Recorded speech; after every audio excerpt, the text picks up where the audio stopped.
বিসমিল্লাহির রহমানির রহিম। পরম করুণাময় ও অসীম দয়ালু আল্লাহর নামে শুরু। ومن أحسن قولا ممن دعا إلى الله وعمل صالحا وقال إنني من المسلمين।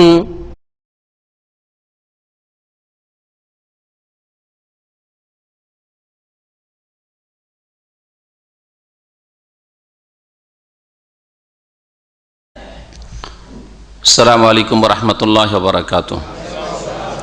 إن الحمد لله نحمده ونستعينه ونستغفره ونعوذ بالله من شرور أنفسنا ومن سيئات أعمالنا من يهده الله فلا مضل له ومن يضلله فلا هادي له وأشهد أن لا إله إلا الله وحده لا شريك له وأشهد أن محمدا عبده ورسوله صلى الله تعالى عليه وعلى آله وصحبه وسلم تسليما كثيرا. يا أيها الذين آمنوا اتقوا الله حق تقاته ولا تموتن إلا وأنتم مسلمون. يا أيها الناس اتقوا ربكم الذي خلقكم من نفس واحدة وخلق منها زوجها وبث منهما رجالا كثيرا ونساء واتقوا الله الذي تساءلون به والأرحم إن الله كان عليكم رقيبا. يا أيها الذين آمنوا اتقوا الله وقولوا قولا سديدا يصلح لكم أعمالكم ويغفر لكم ذنوبكم ومن يطع الله ورسوله فقد فاز فوزا عظيما. أما بعد فإن خير الحديث كتاب الله وخير الهدي هدي محمد صلى الله عليه وسلم وشر الأمور محدثاتها وكل محدثة بدعة وكل بدعة ضلالة وكل ضلالة في النار. أعوذ بالله من الشيطان الرجيم. وقال الرسول يا رب إن قوم اتخذوا هذا القرآن مهجورا. وقال الله تعالى في آية أخرى إن هذا القرآن يهدي للتي هي أقوم ويبشر المؤمنين الذين يعملون الصالحات أن لهم أجرا كبيرا. وقال رسول الله صلى الله عليه وسلم إن الله يرفع بهذا الكتاب أقواما ويضع به آخرين. أخرجه مسلم. সম্মানিত ভাতৃমণ্ডলী, পর্দার আড়ালের মা এবং বোনেরা, যারা বাইরে থেকে শুনছেন ভাই এবং বোনেরা, আল্লাহ পাকের পক্ষ থেকে আপনাদের জন্য অশেষ সালাম, শান্তি বর্ষিত হোক। তারপরে আমরা প্রশংসা পেশ করেছি সুন্নতি খুতবায় এবং সালাত ও সালাম পেশ করেছি রাসূলুল্লাহ সাল্লাল্লাহু আলাইহি সাল্লামের উপর। আল্লাহ পাক রব্বুল আলামিন যেন আমাদেরকে তার শুকরিয়া যথাযথভাবে জ্ঞাপন করার তৌফিক দান করেন। আল্লাহ পাক রব্বুল আলামিন যেন তার হক আদায় করার তৌফিক দান করেন, তার রাসূল সাল্লাল্লাহু আলাইহি সাল্লামের হক আদায় করার তৌফিক দান করেন। তিনি যে কিতাব নাযিল করেছেন সেই কিতাবের হক আদায় করার জন্য আল্লাহ পাক তৌফিক দান করেন। আজকের আলোচ্য বিষয় হচ্ছে কোরআনুল কারীমের হক বা অধিকার সম্পর্কে।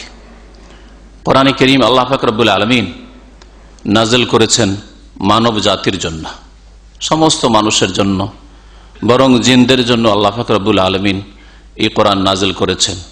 এই কোরআনে কারীম দিয়ে যেমন সম্বোধন করেছেন আদম সন্তানকে, তেমন সম্বোধন করেছেন আল্লাহ পাক রব্বুল আলামিন জিনদেরকে। রাসূলুল্লাহ সাল্লাল্লাহু আলাইহি সাল্লামের রিসালাত যেমন আদম সন্তানের জন্য কিয়ামত পর্যন্ত যত মানুষ যে কোনো বর্ণের যে কোনো ভাষার আসবে তাদের জন্য যেমন প্রেরিত হয়েছেন রাসূলুল্লাহ সাল্লাল্লাহু আলাইহি সাল্লাম, তেমনি তিনি প্রেরিত হয়েছিলেন জিন্নাতের জন্য। আজকের বিষয়বস্তু এই কোরআন কারীমের হক বা অধিকার সম্পর্কে আলোচনা করব কিছু আয়াত এবং হাদিসকে সামনে রেখে। গত শুক্রবারে সূরা ফুরকানের তাফসীর করতে গিয়ে সূরা ফুরকান আয়াত নম্বর 30 তার সংক্ষিপ্ত তাফসীর পেশ করেছিলাম, কিন্তু চিন্তা করে দেখলাম যে আয়াতের হক আদায় করতে হলে, কোন রকম হক আদায় করতে হলে, মানুষকে এই আয়াত সম্পর্কে সঠিক দিক নির্দেশনা দিতে হলে এর উপর একটা আলোচনার প্রয়োজন রয়েছে। আল্লাহ পাক রব্বুল আলামিন এই আয়াতে ইরশাদ করছেন ওয়াকাল আর রাসূল ইয়া রাব্বি ইন্না কওমি ইত্তাখাযু হাযাল কুরআনা মাহজুরা। রাসূলুল্লাহ সাল্লাল্লাহু আলাইহি সাল্লাম বলবেন, এখানে যদিও অতীতকালের সেগা মাজি ব্যবহার হয়েছে কালা, কিন্তু বিষয়বস্তুর সম্পর্ক হচ্ছে কিয়ামতের দিন সম্পর্কে বিচার দিবস সম্পর্কে। সেই দিনে রাসূলুল্লাহ সাল্লাল্লাহু আলাইহি সাল্লাম আল্লাহ পাক রব্বুল আলামিনের সামনে ফরিয়াদ করবেন, অভিযোগ করবেন, দরখাস্ত পেশ করবেন, কমপ্লেন করবেন মানব জাতি সম্পর্কে। যেসব লোকেরা রাসূলুল্লাহ সাল্লাল্লাহু আলাইহি সাল্লামের নিয়ে আসা কোরআনুল কারীমকে সাদরে গ্রহণ করেনি, কোরআনে কারীমকে পরিত্যাগ করেছে। কোরআনে কারীমকে পরিত্যাগ করার ধরন কেমন হইতে পারে, আর তার বিপরীতটা হচ্ছে কোরআনে কারীমের হক আদায় করা, তা কেমন হইতে পারে, আজকে ইনশাআল্লাহ তাআলা এই সংক্ষেপে আপনাদের সামনে পেশ করার চেষ্টা করব। আল্লাহ পাক ইরশাদ করেছেন, ওয়াকালা রাসূলুল্লাহ সাল্লাল্লাহু আলাইহি সাল্লাম বলবেন কিয়ামতের দিনে, ইয়া রব্বি, হে আমার প্রতিপালক, ইন্না কওমি ইত্তাখাযু হাযাল কুরআন মাহজুরা, নিশ্চয়ই আমার জাতি এই কোরআনে কারীমকে পরিত্যাগ করেছে, পরিত্যাজ্য বস্তু হিসাবে তারা ভেবে নিয়েছে। আমার কওম, আমার জাতি, রাসূলুল্লাহ সাল্লাল্লাহু আলাইহি সাল্লামের জাতি মানে শুধু কুরাইশ নয়, রাসূলুল্লাহ সাল্লাল্লাহু আলাইহি সাল্লামের জাতি মানে মক্কাবাসী নয়, রাসূলুল্লাহ সাল্লাল্লাহু আলাইহি সাল্লামের জাতি মানে আরব জাতি নয়, যাদের ভাষা আরবি, মাতৃভাষা আরবি, তারা নয়। রাসূলুল্লাহ সাল্লাল্লাহু আলাইহি সাল্লামের জাতি ওই সমস্ত আদম সন্তান যাদের জন্য তিনি রাসূল করে প্রেরিত হয়েছেন। রাসূলুল্লাহ সাল্লাল্লাহু আলাইহি সাল্লামের রিসালাত যেহেতু সমস্ত মানুষের জন্য, এই মর্মে কোরআনে কারীমে বহু আয়াত রয়েছে, রাসূলুল্লাহ সাল্লাল্লাহু আলাইহি ওয়াসাল্লাম হাদিস রয়েছে, যে বিষয়টি সম্পর্কে বলতে গেলে আবার সময় লাগে। তবে এক দুটি দলিল পেশ করে দেওয়া ভালো। আল্লাহ পাক ইরশাদ করেছেন, ওমা আরসালনাকা ইল্লা কাফাতাল লিন্নাস, হে নবী, তোমাকে আমি সমস্ত মানুষের জন্য প্রেরণ করেছি। ওমা আরসালনাকা ইল্লা রাহমাতাল লিল আলামিন। রাসূলুল্লাহ সাল্লাল্লাহু আলাইহি ওয়াসাল্লাম ইরশাদ করেছেন, ওয়াল্লাহি, আল্লাহর কসম করে বলছি, লা ইয়াসমাউ বি মিন হাযিহিল উম্মতি ইয়াহুদিয়ুন আও নাসরানী, আমার সম্পর্কে কোন মানব জাতির ইহুদি অথবা খ্রিস্টান যদি শোনে, সুম্মা লা ইউমিনু বি, তারপরে আমার প্রতি যদি ঈমান না নিয়ে আসে, বিশ্বাস না করে, ইল্লা কানা মিন আসহাবি আহলিন নার বা ইল্লা কানা মিন আসহাবিন নার, তাহলে সেই ব্যক্তি অবশ্যই জাহান্নামের অধিবাসী হবে। রাসূলুল্লাহ সাল্লাল্লাহু আলাইহি ওয়াসাল্লাম সম্পর্কে শুনতে পেল, জানতে পারল যে একজন রাসূল এসেছেন। আজকে পৃথিবীতে এমন কোন মানুষ আছে যে জানে না যে মুহাম্মদ রাসূলুল্লাহ সাল্লাল্লাহু আলাইহি ওয়াসাল্লাম একজন রাসূল এবং তিনি মানব জাতির কল্যাণের জন্য প্রেরিত হয়েছিলেন। এটা যখন জানতে পারলো, তার অন্তর প্রশ্ন ওঠা উচিত এবং সে সম্পর্কে তার জানা উচিত, জানা ফরজ। আল্লাহ পাক মানব জাতির জন্য শিক্ষা ফরজ করেছেন। সুতরাং কারো কাছে ওজর নেই যে আমরা জানতে পারিনি। আজকের যুগে, প্রচার মাধ্যমের যুগে জানার কোনো অসুবিধা নেই, জানার ক্ষেত্রে কোনো বাধা নেই, তবে জানার কোনো চেষ্টা হয়নি, যার ফলে জানতে পারিনি হয়তো যারা জানেনি। রাসূলুল্লাহ সাল্লাল্লাহু আলাইহি ওয়াসাল্লাম অভিযোগ করবেন সমস্ত ওই সব মানুষের বিরুদ্ধে কিয়ামতের দিনে যাদের জন্য রাসূলুল্লাহ সাল্লাল্লাহু আলাইহি ওয়াসাল্লাম প্রেরিত হয়েছেন রাসূল হয়ে, কিন্তু তারা তার প্রতি ঈমান নিয়ে আসেনি। রাসূলুল্লাহ সাল্লাল্লাহু আলাইহি ওয়াসাল্লাম তাদের হিতাকাঙ্ক্ষী হয়ে কোরআনে কারীম নিয়ে আল্লাহর পক্ষ থেকে এসেছেন, কোরআনে কারীম সুন্দরভাবে তাদের কাছে পৌঁছে দিয়ে গেছেন। আর আরাফার ময়দানে বারবার করে তিনি জিজ্ঞাসা করেছেন তখনকার মুমিনদেরকে যারা উপস্থিত ছিল আরাফার ময়দানে, যে আল্লাহুম্মা হাল বাল্লাগতু, আল্লাহর নাম নিয়ে বলছি যে আমি কি পৌঁছে দিলাম, আমি কি তাবলীগ করে দিলাম, আমি কি তোমাদের কাছে আমার দাওয়াত পৌঁছে দিতে পারলাম? সকলে এক বাক্যে বলেছিলেন, যারা হাজির ছিলেন সেখানে, আল্লাহুম্মা নাম, আল্লাহর নাম নিয়ে আমরা বলছি যে হ্যাঁ, অবশ্যই আপনি পৌঁছে দিলেন। রাসূলুল্লাহ সাল্লাল্লাহু আলাইহি ওয়াসাল্লাম বলবেন যে হে আল্লাহ, হে আমার রব, আমার জাতি কোরআনকে পরিত্যাগ করেছে। আজকে যারা অমুসলিম তারা তো কোরআনকে পরিত্যাগ করেছে, এতে কোনো সন্দেহ নেই, কিন্তু অধিকাংশ মুসলিম সম্পর্কেও বললে ভুল হবে না যে তারা কোরআনকে পরিত্যাগ করেছে। কেউ তো পূর্ণরূপে পরিত্যাগ করেছে, কেউ অনেকটাই পরিত্যাগ করেছে, কেউ আংশিক পরিত্যাগ করেছে, আর অল্প কিছুই রয়েছে যারা কোরআনে কারীমের হক আদায় করার ক্ষেত্রে হয়তো চেষ্টা রাখে। আল্লাহ পাক রব্বুল আলামিন তাদের দলে যেন শামিল করেন, যাদেরকে আল্লাহ পাক রব্বুল কোরআন দিয়ে হেদায়েত দান করেছেন, কোরআন থেকে তাদের অন্তরকে আলোকিত করেছেন, কোরআন দিয়ে যাদেরকে আল্লাহ পাক রব্বুল আলামিন দুনিয়া আখিরাতে সম্মানিত করেছেন, তাদের দলে আমাদেরকে যেন শামিল করেন, আমিন। কোরআনকে পরিত্যাগ করা কেমন হইতে পারে এটাও যেমন জানবেন আজকের আলোচনা থেকে, ঠিক তেমনি কোরআনকে যারা পরিত্যাগ করেনি তারাই যে হক আদায় করেছে, তাহলে কি আপনার কর্মসূচি হলে, কেমন আপনার জীবনযাপন হলে আপনি কোরআনে কারীমের হক আদায় করতে পারবেন, এটা হচ্ছে আজকের আলোচনা, যা জানতে পারবেন। আল্লাহ পাক রব্বুল সূরাতুল ইসরা, সূরা বনী ইসরাইল তার অপর নাম, এই সূরা আয়াত নম্বর 9 ইরশাদ করেছেন এই কোরআনে কারীম সম্পর্কে, ইন্না হাযাল কুরআনা ইয়াহদি লিল্লাতী হি আকওয়াম, নিঃসন্দেহে এই কোরআনে কারীম রাস্তা দেখায়, কোরআনে কারীম রাস্তা দেখায়। আল্লাহ পাক রব্বুল আলামিন হেদায়েত করেন, তার ক্ষেত্রে হেদায়েতের দুটি অর্থ প্রযোজ্য, আল্লাহ রাস্তা দেখান এবং আল্লাহ পাক রব্বুল আলামিন গন্তব্যস্থানে পৌঁছে দেন, রাস্তায় চলার তৌফিকও দিয়ে থাকেন। হেদায়েতের দুটি অর্থ হয়, একটা হচ্ছে রাস্তা দেখিয়ে দেওয়া, আরেকটা হচ্ছে গন্তব্যস্থানে পৌঁছে দেওয়া।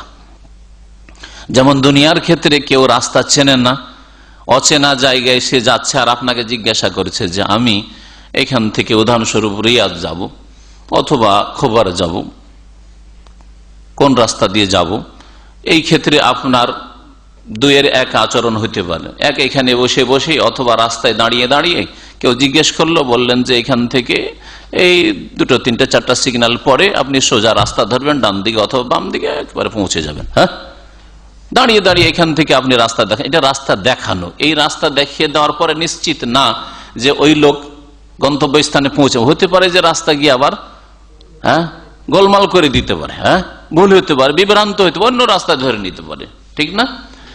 আর একটা পদ্ধতি হচ্ছে যে আপনি বলে যে ঠিক আছে আপনি যাবেন খোবার বা আপনি যাবেন রিয়াজ, আমি তো যাচ্ছি, চলেন, অসুবিধা নেই, আপনার গাড়িতে বসে যায়, অথবা আমার গাড়ি আছে, চলেন ফলো করেন, আমার পেছনে পেছনে আসেন, আমি চললাম সামনে সামনে, আপনি পিছনে পেছনে ফলো করে আসেন।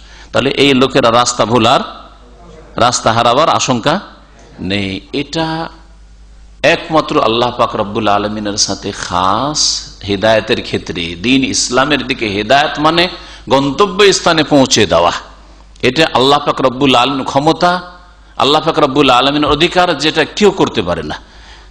কোরআনে কারীম কাউকে ধরে নিয়ে গিয়ে দিনদার মুসলিম বানিয়ে দিবে, আল্লাহ ভীরু মুসলিম বানিয়ে দিবে না, কিন্তু রাস্তা দেখায় কোরআনে কারীম, এখানে ওই অর্থে ব্যবহার করা হয়েছে। রাসূলুল্লাহ সাল্লাল্লাহু আলাইহি ওয়াসাল্লাম সবচেয়ে ভালো করে রাস্তা দেখিয়েছেন, কিন্তু গন্তব্য স্থানে ধরে নিয়ে গিয়ে পৌঁছে দিবেন, ইসলামকে, দ্বীনকে, ঈমানকে অন্তরে একবারে নামিয়ে দেবেন, এটা একমাত্র আল্লাহ পাক রব্বুল আলামিনের ক্ষমতা, যেটা আল্লাহ পাকের একত্বের বাস্তব রূপ। আল্লাহ যে এক ও একক, এই জন্য নবী করিম সাল্লাল্লাহু আলাইহি সাল্লামের অত্যন্ত প্রিয়জন, শুধু নবীর না, অন্য আম্বিয়াদের আপনজন প্রিয়জনরাও হেদায়েত পায়নি, কারণ এটা আল্লাহ পাক নিজের ক্ষমতায় রেখেছেন। নূহ আলাইহিস সালামের স্ত্রী হেদায়েত হয়নি, ছেলে হেদায়েত হয়নি, লূত আলাইহিস সালামের স্ত্রী হেদায়েত হয়নি, তাই না? আসিয়ার স্বামী ফিরআউন হেদায়েত হয়নি, রাসূলুল্লাহ সাল্লাল্লাহু আলাইহি ওয়াসাল্লামের চাচা আবু তালেব হেদায়েত হয়নি, আবু লাহাব হেদায়েত হয়নি, অথচ রাসূলুল্লাহ সাল্লাল্লাহু আলাইহি ওয়াসাল্লাম প্রত্যেকের ক্ষেত্রে বড় হিতাকাঙ্ক্ষী ছিলেন, আর বিশেষ করে আপনজন আত্মীয়দেরকে হেদায়েত করার জন্য কত আপ্রাণ চেষ্টা করেছেন, তারপরে তারা হেদায়েত হয়নি। কারণ আল্লাহ পাক রব্বুল তার তৌহিদ মানব জাতিকে জানাতে চেয়েছেন যে হেদায়েত মানে গন্তব্য স্থানে পৌঁছে দেওয়া, কলবে হৃদয় ঈমানকে একেবারে বসিয়ে দেওয়া, এটা একমাত্র আল্লাহ পাকের কাজ। কোরআনে কারীমও রাস্তা দেখায়, যেমন রাসূলুল্লাহ সাল্লাল্লাহু আলাইহি ওয়াসাল্লাম রাস্তা দেখিয়েছেন, ইন্না হাযাল কুরআনা ইয়াহদি লিল্লাতী হিয়া আকওয়াম, নিশ্চয়ই কোরআনে কারীম ওই রাস্তা দেখায় যেই রাস্তাটি হচ্ছে অত্যন্ত সুষ্ঠু, সোজা, খুব সোজা এবং সুষ্ঠু রাস্তা, নিরাপদ রাস্তা, সেই রাস্তা দেখায়। কোরআনে কারীমের বাতলানো রাস্তায় যদি চলে, অর্থাৎ কোরআনে কারীমের দিক নির্দেশনা, হেদায়াত, আলো নিয়ে যদি জীবন যাপন করে, কখনো দুনিয়া আখেরাতে ক্ষয়ক্ষতি হবে না, কখনো তাদের ক্ষয়ক্ষতি হবে না। এমন একটা রাস্তা, যে রাস্তাকে আল্লাহ পাক শুধু কায়েম বলেন, কায়েম মানে তো সোজা রাস্তা, আকওয়াম, ইসিম তাফজির আল্লাহ পাক উল্লেখ করেছেন। ওয়ায়ুবাশশিরুল মুমিনিনা আল্লাযীনা ইয়ামালুনাস সালিহাত, আর কোরআনে কারীম সুসংবাদও দেয়, হেদায়েত করে, রাস্তাও দেখায়, আর সুসংবাদ দেয় ওই সব বিশ্বাসীদেরকে যারা শুধু ঈমানের দাবিদার জাতিতে মুসলমান নয়, বরং আল্লাযীনা ইয়ামালুনাস সালিহাত, যারা জন্মসূত্রে ঈমান ইসলাম পেয়ে আমাদের মতো মুসলিম হওয়ার পরে তারা সৎকর্মশীল ভালো কাজগুলি করে। তাহলে শুধু বংশের দিক থেকে ইসলাম পেয়েই দুনিয়া আখিরাতে কল্যাণ পাওয়া যায় না, তার সাথে সাথে কি হইতে হবে? সত্যিকার অর্থে মুমিন হইতে হবে আল্লাযীনা ইয়ামালুনাস সালিহাত, যেই কাজগুলিকে আল্লাহ ভালো বলেছে সেই ভালো কাজগুলি করতে হবে, যেই কাজগুলিকে আল্লাহ পাক তার রাসূল সাল্লাল্লাহু আলাইহি ওয়াসাল্লাম মন্দ বলেছেন, খারাপ বলে, সেগুলি থেকে বেঁচে থাকাই হচ্ছে সৎকর্ম। নেতিবাচক তা যারা করে তাদেরকে সুসংবাদ দেয়, দুনিয়া আখিরাতে তাদের জন্য সুসংবাদ রয়েছে। এখানে সুসংবাদটিকে সংক্ষেপে আল্লাহ বর্ণনা করেছেন আন্না লাহুম আজরান কাবীরা, যে তাদের জন্য রয়েছে মহাপুরস্কার। আজরান কবীর, আল্লাহ বলছেন মহাপুরস্কার তাদের জন্য রয়েছে। এই কোরআনে কারীম দুনিয়া আখিরাত কোনটার উন্নতিতে বাধা সৃষ্টি করে না। যেমন মুনাফিক চরিত্রের মুসলিমরা মনে করে যে দিন ইসলাম পালন করলে এক পা চলা যাবে না, দিন ইসলাম পালন করলে দুনিয়ার উন্নতি করা যাবে না। মনে হচ্ছে দিন ইসলাম পালন করা, দাড়ি রাখা, নামাজ পড়া, দিন ইসলাম মোতাবেক জীবন যাপন করা, টাকনার উপরে কাপড় রাখলে ডাক্তার হওয়া যাবে না, ইঞ্জিনিয়ার হওয়া যাবে না, বৈজ্ঞানিক হওয়া যাবে না, পৃথিবীর নেতৃত্ব দেওয়া যাবে না। তো সাইয়্যিদুল মুরসালিন খাতামুন নবীন মুহাম্মদুর রাসূলুল্লাহ সাল্লাল্লাহু আলাইহি ওয়াসাল্লাম কি করে নেতৃত্ব দিলেন, কি করে খোলাফায়ে রাশিদিন নেতৃত্ব দিলেন, তারপরে কি করে বানু উমাইয়ার খলিফাগণ নেতৃত্ব দিলেন, ইসলামিক নেতৃত্ব, তারপরে কি করে আব্বাসী খলিফাগণ নেতৃত্ব, তারপরে উসমানীরা কি করে নেতৃত্ব, তারপরে কি করেই মোগলরা নেতৃত্ব দিলেন। যেখানে ভারতে এখনো সংখ্যালঘু মুসলিম, তখনও সংখ্যালঘু মুসলিম ছিল, সংখ্যালঘু হওয়া সত্ত্বেও কি করেই তারা 800 বছর ধরে নেতৃত্ব দিতে পারলেন। দিন ইসলাম মানলে চলা যাবে না, উন্নতি করা যাবে না, এটি ঈমান নষ্টকারী কথা, এটি ইসলাম ভঙ্গকারী কথা, এটা হচ্ছে কুফরি কথা, যাতে ইসলাম থেকে একজন মানুষ বেরিয়ে যায়। আল্লাহ পাক রব্বুল আলামিন এই কোরআনে কারীম দিয়ে মানুষকে সম্মানিত করেন। এই মর্মে উমর ইবনে খাত্তাব রাদিয়াল্লাহু তাআলা আনহু থেকে বর্ণিত, নবী করিম সাল্লাল্লাহু আলাইহি ওয়াসাল্লাম বলেছেন ইন্নাল্লাহা ইয়ারফাউ বিহাযাল কিতাবি আকওয়ামান ওয়া ইয়াদাউ বিহি আখারিন, নিশ্চয়ই আল্লাহ পাক রব্বুল আলামিন এই কিতাব দিয়ে, কোরআনে কারীম দিয়ে বহু জাতিকে ইয়ারফাউ মানে উঁচা করেন, সম্মানিত করেন। উঠিয়েছেন শুধু না, রাফা বলা হয়নি, ইয়ারফাউ উঠান, সম্মানিত করেন, সম্মানিত করেছেন, করছেন, করবেন কিয়ামত পর্যন্ত। এমন না যে বিশেষ কোন পিরিয়ডের জন্য, বিশেষ কোন সময়ের জন্য খাস, ওই জামানাটাতেই উন্নতি করেছিল, ছাগল বকরি চড়াইতো, আর উটের গোশত আর দুধ ছাড়া আর কোনো তাদের খাদ্য ছিল না, ওখান থেকে তারা খেলাফত পেয়েছিল, এতটুকু ওই সময়ের জন্য সীমিত ছিল, এমন কথা নয়। আল্লাহ পাক রব্বুল আলামিন বহু জাতিকে সম্মানিত করেন এই কিতাব কোরআনে কারীম দিয়ে। দুনিয়ার ক্ষেত্রে, দিনের ক্ষেত্রে গোলাম কৃতদাস, তারা বড় বড় মুহাদ্দিস, ইমাম, ফাকিহ পয়দা হয়েছে। তারা অনারব, যাদের মাতৃভাষা আরবি ছিল না, তারা এমন বড় বড় আইম্মা আর মুহাদ্দিসিন পয়দা হয়েছে যে অনেক আরব তাদের কাছে আসতে পারেনি। ইমাম বুখারী রাহমাতুল্লাহ আলাইহি কোথাকার মানুষ ছিলেন বলুন তো দেখি? কোরআনে কারীমের পরে যার সংকলিত কিতাবের স্থান কোথাকার মানুষ? বুখারা, উজবেকিস্তানের মানুষ। তার ভাষা, মাতৃভাষা আরবি ছিল না। এইরকম বহু আইম্মায়ে কেরাম, যেটা আজকের বিষয়বস্তু না।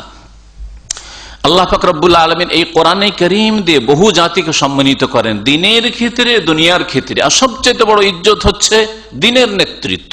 এক হচ্ছে দুনিয়ার নেতৃত্ব, খেলাফত পেয়ে যাওয়া, পদ পেয়ে যাওয়া, দুনিয়ার সুখের সামগ্রী পেয়ে যাওয়া। আর একটা হচ্ছে দিনের নেতৃত্ব। আপনি দেখুন, একজন ডাক্তার, ইঞ্জিনিয়ার কে রাখুন, আর একজন আলেমের দিন, সত্যিকার অর্থে কার ইজ্জত কতটা। আজকের ফিতনার জামানায়, আজকে বেদিনীর জামানায়, আজকে দিন ইসলাম বিমুখ অধিকাংশ মুসলিম, তারপর একজন আলেমের দিনের কত সম্মান রয়েছে চিন্তা করুন সমাজে। যে সম্মানটা কোনদিন একজন বৈজ্ঞানিক পাবে না, যে সম্মান একজন আলেমের দিন পায়, তাই না? যে সম্মান পেয়েছেন শেখ আব্দুল আজিজ বিন বাজ রহমতুল্লাহ আলী, যেই সম্মান পেয়েছেন শেখ মোহাম্মদ বিন সালেহ উসাইমিন রহমতুল্লাহ আলী, যে সম্মান পেয়েছেন শেখ মোহাম্মদ নাসিরউদ্দিন আলবানী রহমতুল্লাহ আলী, এইরকম নাম ধরে বলা সম্ভব না। যাদের নাম বললাম না তার মানে এই নয় যে তারা আমার কাছে শ্রদ্ধার পাত্র না, অবশ্যই প্রত্যেক আলেম দ্বীন আমার কাছে শ্রদ্ধার পাত্র, কিন্তু উদাহরণস্বরূপ 2-3টি নাম বললাম। সেই সম্মান পৃথিবীর কোন নেতা পেতে পারে আজকে? যদি সামনে জি হুজুরি করে তো অন্তরে শত্রুতা অনেকের ভরা আছে, কিন্তু আলেমে দ্বীনের ক্ষেত্রে যেমন অন্তরে মহব্বত আছে তেমনি বাহ্যিক কথা, সেখানে মুনাফিকি চরিত্র নেই। আল্লাহ পাক রব্বুল আলামিন কোরআনে কারীম দিয়ে বহু জাতিকে সম্মানিত করে থাকেন। ওকে রাসূল সাল্লাল্লাহু আলাইহি ওয়াসাল্লাম বলেছেন ওয়ায়াদাউ বিহি আখারিন, এবং বহু জাতিকে কোরআনে কারীম দিয়ে আল্লাহ পাক অপদস্থ করেন, লাঞ্ছিত করেন, পদদলিত করেন। তাহলে কারাকে আল্লাহ পাক রব্বুল আলামিন সম্মানিত করবেন এই কোরআনে কারীম দিয়ে? যারা কোরআনে কারীমের হক আদায় করবে। কোন লোকদেরকে আল্লাহ পাক রব্বুল আলামিন অপদস্থ করবেন, লাঞ্ছিত করবেন কোরআনে কারীম দিয়ে? যারা কোরআনে কারীমকে পরিত্যাগ করবে। এখন আসুন কোরআনে কারীমের হক সম্পর্কে জানা যাক। প্রথম কোরআনে কারীমের হক হচ্ছে কোরআনে কারীম শুনবেন। আপনি শুনবেন, আরবি ভাষায় কোরআনে কারীম নাযিল হয়েছে, আরবি ভাষায় শুনবেন। কোরআনে কারীম শোনার সাথে শুধু আপনি বাঙালি মানুষ আর আরবিতে শুনলেন না, এতটা যথেষ্ট না। তার সাথে সাথে আপনি শোনার উদ্দেশ্য হচ্ছে আল্লাহ পাক রব্বুল আলামিন কি সম্বোধন আমাকে করছেন, বান্দাকে করছেন, সেটা আমাকে জানতে হবে অবশ্যই। সুতরাং আমাকে নিজের ভাষাতেও জানতে হবে, যা শুনছি তা জানতে হবে। কোরআনে কারীমে শোনা এবং শোনার পরে মানা, অর্থাৎ বিশ্বাস স্থাপন করা, ঈমান নিয়ে আসা। কোরআনে কারীমের শুরু থেকে সূরা ফাতিহা থেকে শুরু করে সূরা নাস পর্যন্ত আল্লাহ পাক রব্বুল যা বলেছেন, আকীদা বিশ্বাস হোক, ইবাদত হোক, আখলাক চরিত্র হোক, কিসসা কাহিনী হোক, আর অতীতের কোনো ঘটনাবলী হোক, আর ভবিষ্যতের কোনো ভবিষ্যৎবাণী হোক, সব কিছুকে বিশ্বাস করা এবং এটাকে মানুষের রচিত মনে না করা, বরং এটাকে ওহী বলে বিশ্বাস করা। ওহী দেখিনি ওহী নাযিল হইতে, বুঝি না কেমন করে ওহী নাযিল হয়। সাহাবায়ে কেরামরাও বুঝেননি হয়তো, কিন্তু আল্লাযীনা ইউমিনুনা বিল গায়ব, প্রথমে সূরা ফাতিহার পরে সূরা বাকারার শুরুতে আল্লাহ পাক শর্ত লাগিয়েছেন যে কোরআনে কারীম তাদেরকে রাস্তা দেখাবে যারা আল্লাহ ভীরু, হুদাল লিল মুত্তাকিন। আর আল্লাহ ভীরু কারা? যারা না দেখে বিশ্বাস করে। ওহী আসছে, জিবরাইলকে দেখবে, জিবরাইল কেমন করে ওহী করছেন সেটা দেখবে, তারপরে ঈমান নিয়ে আসবেন না দেখে বিশ্বাস করবে। কোরআনে কারীম শোনার পরে মানা মানে বিশ্বাস করা এবং মনোযোগ সহকারে শোনা। যখনই আপনি কোরআনে কারীম শুনবেন, মনোযোগ সহকারে শুনবেন। কোরআনে কারীমও শুনছেন, কোরআনে কারীমের আলোচনা শুনছেন, কোরআনে কারীমের তাফসীর শুনছেন, ইসলামিক আলোচনা হচ্ছে, আর এদিকে গল্পও হচ্ছে, মোবাইলও ধরা হচ্ছে। হ্যাঁ, এইটা না, আপনি হক আদায় করলেন না। কোরআনে কারীম শুনলেন কিন্তু আপনি বিশ্বাস করলেন না, সন্দিহান, তাহলে হক আদায় করলেন না। শোনা এবং মানা। কোরআনে কারীমের বিভিন্ন আয়াতে আল্লাহ পাক এই বিষয়টিকে উল্লেখ করেছেন। তার মধ্যে একটি জায়গার কথা বলি, মুমিনদের সম্পর্কে আল্লাহ পাক সূরা বাকারার শেষ রুকুর একটি আয়াতে বলছেন ওয়াকালু সামি'না ওয়া আতা'না। হে আল্লাহ, তারা বলে কি? সামি'না, আল্লাহ শুনলাম এবং মানলাম। তো শুনে মানতে হবে। আর ইহুদিদের চরিত্র হচ্ছে তারা কি বলতো? সামি'না ওয়া আসাইনা, শুনলাম, শুনিয়ে দিলে শুনলাম কিন্তু মানবো না, আসাইনা, নাফরমানি করলাম, বিরুদ্ধাচরণ করলাম। তো যার মধ্যে এই সব চরিত্র রয়েছে, শোনার সময় নেই কোরআনে কারীমের আলোচনা, তাফসীর শোনার সময় নেই, দ্বীন শোনার সময় নেই, ইসলামিক আলোচনা শোনার সময় নেই, তাহলে শুনতে চায় না, ইহুদি চরিত্র রয়েছে। আর শুনলো, শোনার পরে ওই রকমই বাঁকা থেকে গেল যেমন শোনার আগে ছিল। ইহুদি চরিত্রগুলি সামি'না ওয়া আসাইনা, শুনলাম কিন্তু মানবো না, যতই শোনাও মানবো না। কোরআনে কারীমের এই প্রথম হক বললাম যে কোরআন শুনবেন, মনোযোগ সহকারে শুনবেন এবং শোনার পরে মানবেন, ঈমান নিয়ে আসবেন। সূরা ফুসসিলাতের আয়াত নম্বর 26-এ আল্লাহ পাক ইরশাদ করেছেন, আমাদের দেশের মানুষরা সূরা ফুসসিলাত বুঝে না, কারণ অনেকগুলি সূরার নাম একাধিক আছে। তখন আরবি কোরআনগুলিতে একটা নাম লেখা আছে, আবার ভারত পাকিস্তানের ছাপা বা বাংলাদেশের ছাপা কোরআনগুলিতে আর এক নাম লেখা আছে। সূরা ফুসসিলাতের অপর নাম কি, কে বলতে পারেন? হামিম সাজদা। মাশাআল্লাহ। এই সূরার আয়াত নম্বর 26-এ আল্লাহ পাক ইরশাদ করেছেন, ওয়াকালাল্লাযীনা কাফারু লা তাসমাউ লিহাযাল কুরআনি ওয়ালগাউ ফীহি লাআল্লাকুম তাগলিবুন। কাফিররা বলতো রাসূলুল্লাহ সাল্লাল্লাহু আলাইহি ওয়াসাল্লাম যখন কোরআন কারীম শোনাতেন মক্কায়, আর প্রথম সম্বোধন কোরআন কারীম করেছে মক্কাবাসীকে, লিতুনজিরা উম্মাল কুরা, হে নবী তুমি সতর্ক করে প্রথমখানে মক্কাবাসী উম্মুল কুরার লোকদেরকে, ওমান হাওলাহার তার চারপাশের লোকদেরকে। কাফেররা তখন বলতো লা তাসমাউ লিহাযাল কোরআন, এই কোরআন শুনিও না। নেতা টাইপের লোকেরা সাধারণ লোকদেরকে অসৎ পরামর্শ দিত, বিভ্রান্ত করত। লা তাসমাউ লিহাযাল কোরআন, বাপ ছেলে মেয়েদেরকে বলতো কোরআন শুনিও না, স্বামী স্ত্রীকে বলতো কোরআন শুনিও না, নেতা জনসাধারণকে বলতো লা তাসমাউ লিহাযাল কোরআন, কোরআন শুনিও না, এই কোরআন শুনিও না যে মুহাম্মদ পড়ে শোনাচ্ছে সাল্লাল্লাহু আলাইহি ওয়াসাল্লাম। ওয়ালগাউ ফীহি, আর কোরআনের আওয়াজ যদি চলে আসে তোমাদের কানে তাহলে হইচই করবে, হট্টগোল করবে, চেঁচামেচি করবে, যাতে কানে আওয়াজ না পৌঁছে। বরং অনেক কাফের ছিল যে কানে তুলো ভরে রাখতো যাতে কানে আওয়াজ না পৌঁছে, শুনবে না। সেই জন্য লাআল্লাকুম তাগলিবুন, যাতে করে তোমরা জিততে পারো, জিততে হবে আর মুহাম্মদকে হারাইতে হবে, না হলে এইরকম কোরআন যদি শোনো তো জাদু লেগে যাবে তোমাদেরকে, কানে পৌঁছিলে জাদু লেগে যাবে। এই জন্য কোরআন কারীমকে তারা জাদু বলতো, খবরদার এইসব জাদুর কথা শুনবে না। তো শোনার দলিল পেলেন কোরআন কারীম থেকে, মানার। আল্লাহ পাক রব্বুল সূরা বাকারা আয়াত নম্বর 91 ইরশাদ করেছেন, ওয়াইযা কিলা লাহুম আমিনু বিমা আনজালাল্লাহ, যখন মানব জাতিকে বলা হইতো, বিশেষ করে ইহুদিদের কথা আল্লাহ পাক বলেছেন যে আমিনু বিমা আনজালাল্লাহ, আল্লাহ পাক যা নাজিল করেছেন তার প্রতি ঈমান নিয়ে আসো। দেখো তোমাদের কাছে জ্ঞান আছে। আরব মুশরিকরা, মক্কার লোকেরা, এরা মুশরিক, এদের কাছে ধর্মীয় পুস্তক সম্পর্কে, গ্রন্থ সম্পর্কে জ্ঞান নেই, তাওরাত ইনজিলের জ্ঞান নেই। তোমাদের কাছে শুনে শুনে কিছু বলে, আর তোমরা তো সরাসরি পড়তে পারো তাওরাত ইনজিল।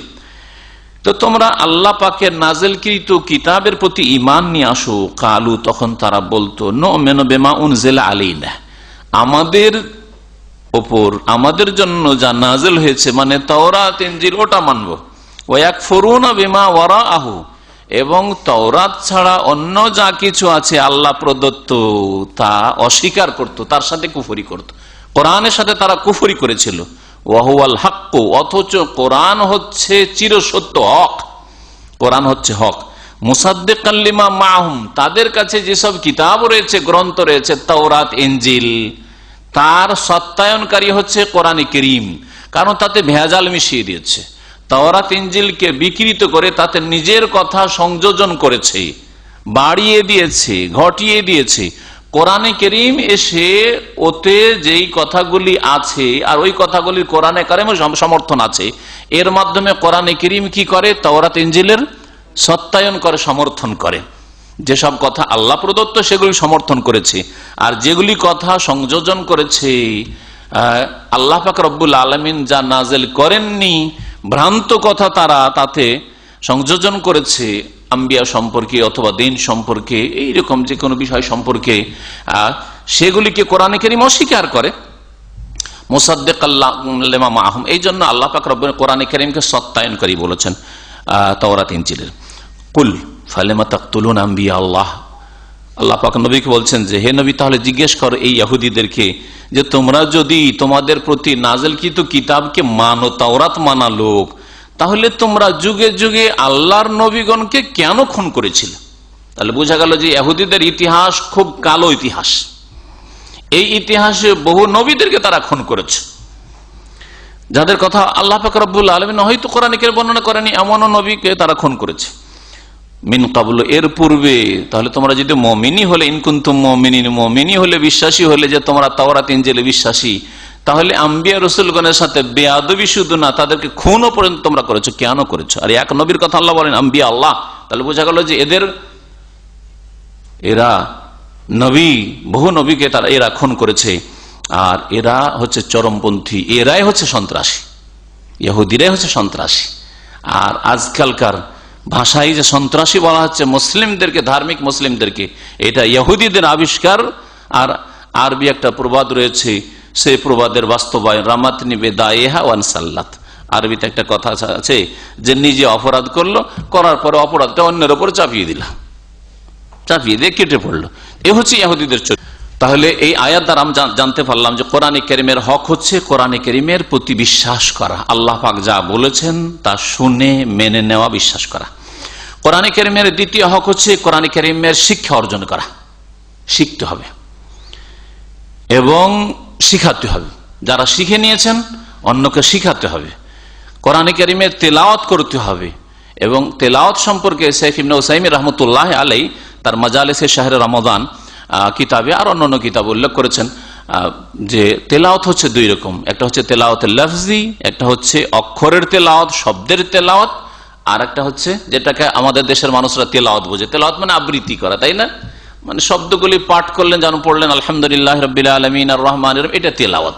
এই তেলাওয়াতটা আমাদের অনারবরা বুঝে, কিন্তু তেলাওয়াত কোরআনের ভাষায় দুই অর্থে ব্যবহার হয়ে থাকে শব্দটি। তেলাওয়াত তালায়াতুল মানে হচ্ছে ফলো করা, তালায়াতুল মানে হচ্ছে অনুসরণ করা, ইত্তেবা করা। তো তেলাওয়াত দুই রকম, একটা হচ্ছে শব্দের তেলাওয়াত যা আবৃত্তি করা, পাঠ করা, আর আরেকটা হচ্ছে তেলাওয়াতে হুকমি বা হাকিকি, আসল তেলাওয়াত, সেটা হচ্ছে অনুসরণ করা। কোরআন কারীম পড়ে তা অনুসরণ করবেন।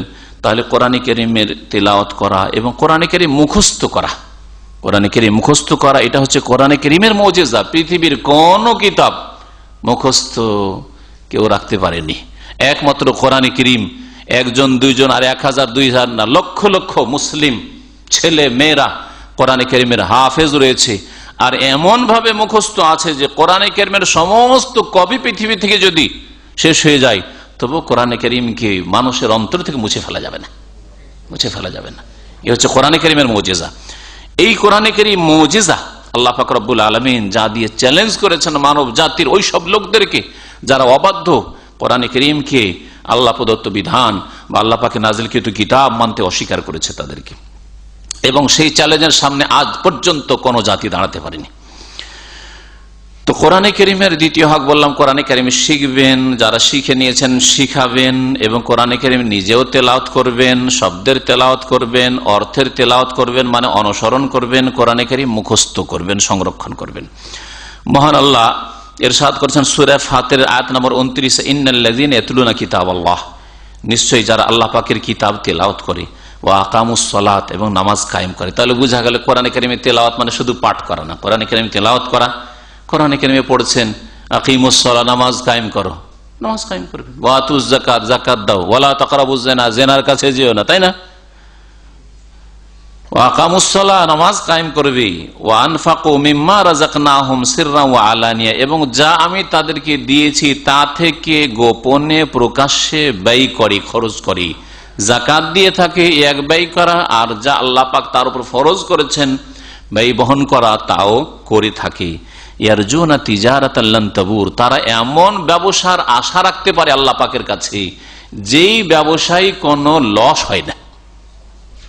যারা কোরআন কারীম তেলাওয়াত করে, নামাজ কায়েম করে, যাকাত দিয়ে থাকে, আল্লাহর রাস্তায় ব্যয় করে, প্রকাশ্য গোপনে যখন যেরকম প্রয়োজন, গোপনে প্রকাশ্যে প্রয়োজন হলে প্রকাশ্যে করবে, আর না হলে অধিকাংশ সময় গোপনে খরচ করা ভালো।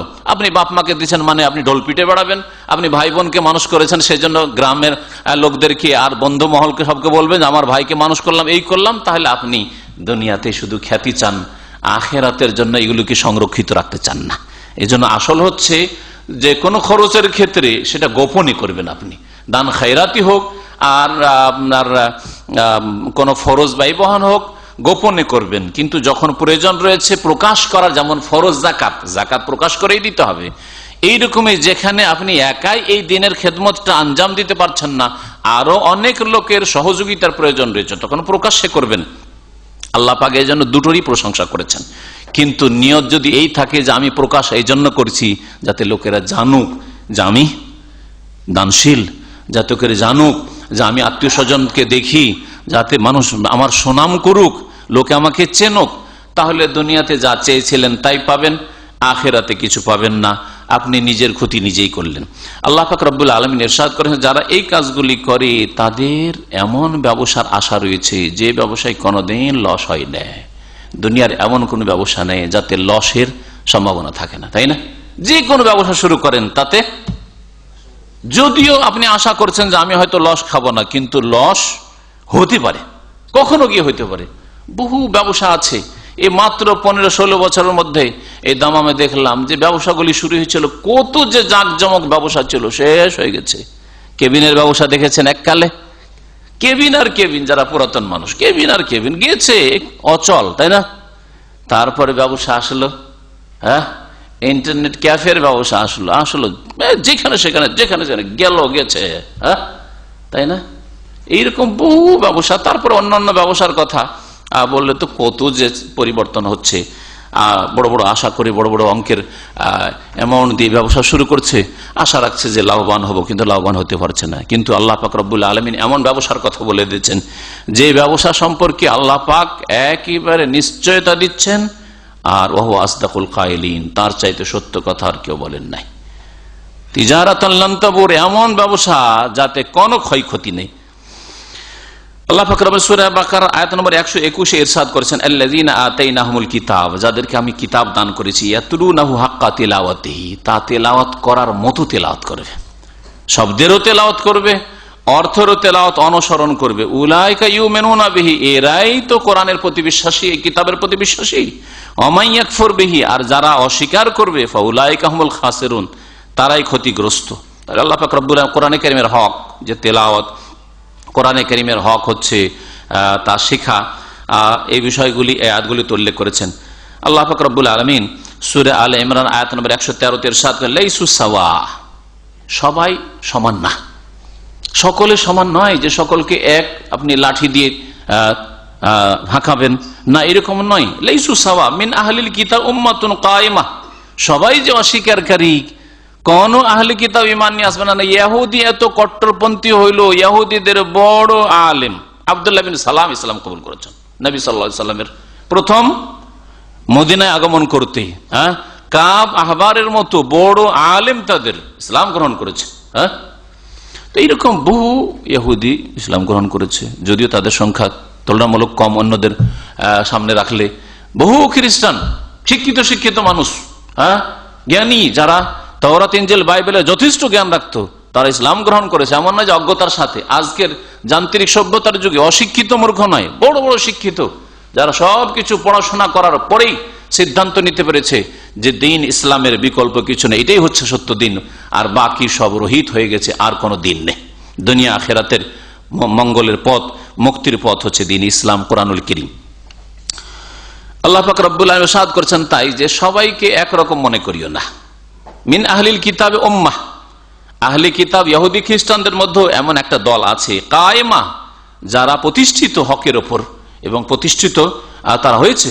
ইয়াতুলুনা আয়াতিল্লাহ, আল্লাহ পাকের আয়াতকে তারা পাঠ করে, আনা আল্লাইল, রাতের অন্ধকারেও।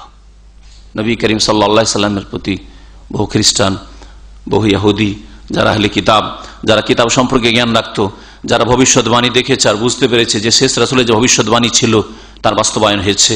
হ্যাঁ, সালমান ফার্সি সম্পর্কে যদি ঘটনা বয়ান করা যায়, সালমান ফার্সি শুধু শুনতে পেয়েছিল কোন এক পাদ্রীর কাছে যে শেষ রাসূল আসতে যাচ্ছে, তো শেষ রাসূল ওই সামদেশের দিকে হয়তো আসতে পারে, তুমি ওইদিকে চলে যাও। পারস্য দেশ ছেড়ে বাপকে জানালো না, কোন আত্মীয় স্বজন কাউকে জানতে দিল না, কিভাবে পলায়ন করলো পারস্য দেশ থেকে, আর বন্দী হইল, গোলাম হইল, তারপরে এসে পৌঁছিল মদিনায়, কত চক্কর খেয়ে আর রাসূলুল্লাহ সাল্লাল্লাহু আলাইহি ওয়াসাল্লামকে পেতেই। হ্যাঁ, যার জন্য এত জীবনে কষ্ট করেছি, এত বালা মুসিবত এসছে, তাকে আমি পেয়ে গেছি, ধন্য হয়েছি, ইসলাম কবুল করেছেন। তারা রাতের অন্ধকারে, রাতের বেলা তারা আল্লাহর আয়াত পাঠ করে। তো আল্লাহর আয়াত পাঠ করা কোরআন কারীমের হক, কোরআন কারীমের তেলাওয়াত হইতে হবে। এমন না যে বাৎসরিক পাঠ শুধুই। আল্লাহ পাক আমাদের হিদায়াত দান করেন, আমাদের অন্তরকে আল্লাহ পাক কোরআন কারীমের দিকে ফিরিয়ে দেন, যে শুধু তেলাওয়াত করলে রমজান মাসে শুধু তেলাওয়াত না, রাতের অন্ধকারে, রাতের কথা আল্লাহ বলেছেন বিশেষভাবে। অনেক আছে রাত্রে তেলাওয়াত নাই, ওই সকাল বিকাল হয়তো এরকম না, বা মসজিদে আসলো আজান একামতের মাঝখানে যতটা পেলো আল্লাহ পাক বিশেষভাবে এখানে আনা আল-লাইল বলেছেন। এই জন্য নবী করিম সাল্লাল্লাহু আলাইহি সাল্লাম সম্পর্কে আপনারা জানেন যে মা আয়েশা রাদিয়াল্লাহু তাআলা আনহাকে যখন জিজ্ঞাসা করা হয় যে কাইফা কানা খুলুক রাসূলুল্লাহ সাল্লাল্লাহু আলাইহি সাল্লাম, রাসূলুল্লাহ সাল্লাল্লাহু আলাইহি সাল্লামের চরিত্র কেমন ছিল, উত্তরে কি বলেছিলেন? কানা খুলুকুহু আল কোরআন। রাসূলুল্লাহ সাল্লাল্লাহু আলাইহি সাল্লামের চরিত্র ছিল কোরআন কারীমের বাস্তব রূপ, বাস্তবায়ন করা, প্র্যাকটিক্যাল। কোরআন কারীমের বাস্তব রূপ রাসূলুল্লাহ সাল্লাল্লাহু আলাইহি সাল্লাম তো কেমন করে আমল করেছেন এই আয়াতের উপর চিন্তা করুন তো। রাসূলুল্লাহ সাল্লাল্লাহু আলাইহি সাল্লাম তাহাজ্জুদের মধ্যে লম্বা তেলাওয়াত করে কোরআন কারীম তেলাওয়াত করেছেন। তাহলে বোঝা গেল এই আয়াত আর ওই রাসূলুল্লাহ সাল্লাল্লাহু আলাইহি সাল্লামের তাহাজ্জুদকে সামনে রেখে তাহাজ্জুদ দিয়ে আয়াতের ব্যাখ্যা করেন যে নামাজের ভিতরে রাতের অন্ধকারে তেলাওয়াত করা, আর যদি আপনি মুখস্থ না পড়তে পারেন তো কোরআন কারীম হাতে ধরে দেখেও তেলাওয়াত করতে পারেন সুন্নত নফল নামাজে, তাহাজ্জুদের নামাজে, কোনো অসুবিধা নেই। মা আয়েশা রাদিয়াল্লাহু তাআলা আনহার কিতদাস গোলাম জাকওয়ান আসে দেখে মুসহাফ থেকে তেলাওয়াত করত। ইয়াতলুনা আনা আয়াতিল্লাহ আনা আল্লাহ, রাতের বেলায় আল্লাহর আয়াত তেলাওয়াত করে। এর বাস্তবায়ন করেছেন রাসূলুল্লাহ সাল্লাল্লাহু আলাইহি ওয়াসাল্লাম। লম্বাক্ষণ দাঁড়িয়ে তেলাওয়াত করে নামাজের ভিতরে এত লম্বা দাঁড়িয়ে তাহাজ্জুদ পড়তেন যে পা ফুলে যেত, পা ফেটে যেত। এই দুই রকমের হাদিস রয়েছে। ওয়াহুম ইয়াসজুদুন, এবং তার সাথে সাথে ওরা কি করে? সিজদায় অবনত হয়, সিজদা করে। তাহাজ্জুদের মধ্যেও সিজদা করে, আর সিজদার তেলাওয়াত আসলেও সিজদা করে। আল্লাহ পাক রব্বুল আলামিনের বিধানের সামনে শির নত করে দেয়, এটাও তার তাফসীর হতে পারে। উসমান রাদিয়াল্লাহু তাআলা আনহু থেকে বর্ণিত, তৃতীয় খলিফা, ক্বালা রাসূলুল্লাহ সাল্লাল্লাহু আলাইহি ওয়াসাল্লাম, রাসূলুল্লাহ সাল্লাল্লাহু আলাইহি ওয়াসাল্লাম বলেছেন খায়রুকুম মান তাআল্লামাল কুরআন ওয়া আল্লামাহ, তোমাদের মধ্যে সবচেয়ে শ্রেষ্ঠ মানুষ, সবচেয়ে ভালো মানুষ, ওর চাইতে ভালো মানুষ আর কেউ হইতে পারে না। কে? মান তাআল্লামাল কুরআন, যে কোরআন কারীম শিখে, কোরআন কারীমের ছাত্র, স্টুডেন্ট। ওয়া আল্লামাহু, অথবা কোরআন কারীম শেখায়, কোরআন কারীমের ওস্তাদ, শিক্ষক। কোরআন কারীমের ওস্তাদ মানে ব্যাপক অর্থ। কোরআন কারীমের অক্ষরের ওস্তাদ মানে শুধু কোরআন কারীম হয়তো পড়ায়। কোরআন কারীমের মুখস্থ করার ওস্তাদ, তাহফিজুল কোরআন, কোরআন কারীম মুখস্থ করাই, তারাও শামিল। আর কোরআন কারীমের এতটুকুই শুধু নয়, উদ্দেশ্য হচ্ছে যেহেতু আল্লাহ পাকের সম্বোধনকে বোঝা, এই জন্য কোরআন কারীমের অর্থ যারা পড়ায়, কোরআন কারীমের যারা দর্শ দিয়ে থাকে, কোরআন কারীমের তাফসীর করে থাকে, সে মাদ্রাসায় বসেই ছাত্র পড়াক অথবা যে কোনো জায়গায় পড়াক, রাস্তাঘাটে, মসজিদে, ইসলামিক সেন্টার, ইসলামী প্রতিষ্ঠানে, যেখানে হোক না কেন, যারা কোরআন কারীম শিখে এবং শিখায় তারাই হচ্ছে সবচাইতে শ্রেষ্ঠ। কে বলেছেন? রাসূলুল্লাহ সাল্লাল্লাহু আলাইহি ওয়াসাল্লাম বলেছেন। নিজের পক্ষ থেকে বলেছেন না আল্লাহর পক্ষ থেকে ওহী? আল্লাহর পক্ষ থেকে ওহী। তো আল্লাহ পাকের কাছে সবচাইতে শ্রেষ্ঠ মানুষকে যে কোরআন শিখে এবং কোরআন শিখায়। আর মুহাম্মদুর রাসূলুল্লাহ সাল্লাল্লাহু আলাইহি ওয়াসাল্লাম সবচাইতে শ্রেষ্ঠ এই জন্য যে তিনি কোরআন শিখিয়েছেন জিবরাইল আলাইহিস সালাম থেকে, এবং কোরআন শিখিয়েছেন সবচাইতে শ্রেষ্ঠ মানুষদেরকে, রাসূলুল্লাহ সাল্লাল্লাহু আলাইহি ওয়াসাল্লামের আম্বিয়াদের পর সাহাবায়ে কেরাম রাদিয়াল্লাহু তাআলা আনহুম আজমাইন, তাদেরকে, তাই না? এই জন্য সবচাইতে শ্রেষ্ঠ মানুষ মুহাম্মদুর রাসূলুল্লাহ সাল্লাল্লাহু আলাইহি ওয়াসাল্লাম। আল্লাহ পাক রব্বুল আলামিন যেন তাদের দলে আমাদেরকে শামিল করেন। কোরআন কারীমের 3 নম্বর হক, এই হাদিসটি, যে হাদিসটি বললাম সহিহ বুখারীর হাদিস। কোরআন কারীমের 3 নম্বর হক হচ্ছে কোরআন কারীমের প্রতি আমল করা, এবং কারীমে যা হালাল করা হয়েছে হালাল মনে করা, হারাম করা হয়েছে হারাম থেকে বিরত থাকা। হারাম করা হয়েছে, মন চাইছে, আমার প্রয়োজন চাইছে যেগুলি করা দরকার, এরকম ব্যবসার প্রয়োজন, এইটা বলার প্রয়োজন না, আল্লাহ নিষেধ করেছেন, নিষেধ। আল্লাহ যেখানে থামিয়ে দিয়েছেন থেমে যাও, আল্লাহ যেখানে চলতে বলেছেন চলা, হালাল করেছেন চলতে থাকেন, জায়েজ করেছেন করতে থাকেন আপনি। আর যেখানে আল্লাহ পাক হারাম করে দিয়েছেন থেমে যান আপনি। যেখানে আল্লাহ পাক থেমে গেছেন, চুপ, আর যাওয়া যাবে না, স্টপ আপনি করেন। এটা হচ্ছে কোরআন কারীমের হক। কোরআনে কারীমের তাহলে এই হক যারা আদায় করলো তারা হচ্ছে মুমিন মুসলিম সত্যিকার অর্থে। আর কোরআনে কারীমকে পরিত্যাগকারীকে, যে কোরআনে কারীমের প্রতি আমল করলো না, কোরআনে কারীমের হালাল হারামের পরোয়া করলো না। হালাল হারাম আবার কি জিনিস, চলছে সারা জীবন, যা ইচ্ছা লাগছে, যা ইচ্ছা তা বলছে, যা ইচ্ছা তা করছে, হ্যাঁ, যেমন ইচ্ছা জীবন যাপন করছে। মন হইলো নামাজ পড়লো, না হইলো মন হলো নামাজ পড়লো না। তাহলে আল্লাহ পাক যেখানে থামতে বলেছেন সেখানে থামলো না, যেখানে ইচ্ছা সেখানে থামলো? যেখানে ইচ্ছা সেখানে থামলো। যেই ব্যক্তি যেখানে ইচ্ছা সেখানে থামলো, 5 ওয়াক্ত নামাজ পড়ে থামো, বলছে না আমি 4 ওয়াক্ত পারবো, ফজর পারি না। তাহলে আল্লাহ যেখানে থামতে বলেনি সেখানে থেমে গেল, তাই না? যারা বিদআত করলো, আল্লাহ পাক রব্বুল আলামিন নবীকে পাঠিয়েছেন দিন সম্পূর্ণ করার জন্য। নবী করিম সাল্লাল্লাহু আলাইহি ওয়াসাল্লাম ইবাদত হিসাবে যা দিয়েছেন, আকীদা হিসেবে যা দিয়েছেন তা গ্রহণ করো, তাতে বাড়াইও না। বলছেন না আমাদের এতে হবে না, আরো কিছু করা লাগবে, আমাদের 2 ঈদ হবে না, আরো ঈদ লাগবে, হ্যাঁ, আমাদের জন্মবার্ষিকী পালন করা মিলাদুন নবী লাগবে, আমাদের শুধু লাইলাতুল কদর হবে না, আমাদের লাইলাতুল শবে মেরাজও লাগবে, আমাদের শবে বরাতও লাগবে। তাহলে যেখানে আল্লাহ থামতে বলেছেন, তার রাসূল সাল্লাল্লাহু আলাইহি ওয়াসাল্লাম থামতে বলেছে, সে থামলো না। তাহলে যারা বিদআতপন্থী এবং যারা বিদআতপন্থী, আল্লাহ পাক যেখানে থামতে বলেছেন সেখানে না থেমে অতিক্রম করে চলে গেল, আরো আমরা আগে বাড়বো, হ্যাঁ। আর যারা ফরজ ওয়াজিবে ঘাটতি করে, ফাসিক চরিত্রের মানুষ, গুনাহগার, হারাম নাজায়েজ কাজ করে, আল্লাহ পাক রব্বুল আলামিন যেখানে চলতে বলেছে ফরজ কাজ করো, তার আগে থেমে গেল। আমার দ্বারা 5 ওয়াক্ত হবে না, আমার দ্বারা পুরো রোজা রাখা হবে না, আমার দ্বারা পুরো যাকাত দেওয়া হবে না, আমার দ্বারা হিজাব পর্দা করা হবে না। আমি পর্দা করবো, মাথার তো পর্দা করব, কিন্তু আমি চেহারার পর্দা করতে পারবো না। হ্যাঁ, আমি ঠিক আছে পর্দা করব, কিন্তু ছোট ওড়না দিয়ে, এইদিকে পিছন দিকে চুল বেরিয়ে আছে। আজকাল মুসলিম মহিলাদেরকে দেখে লজ্জা পায়, সুবহানাল্লাহ।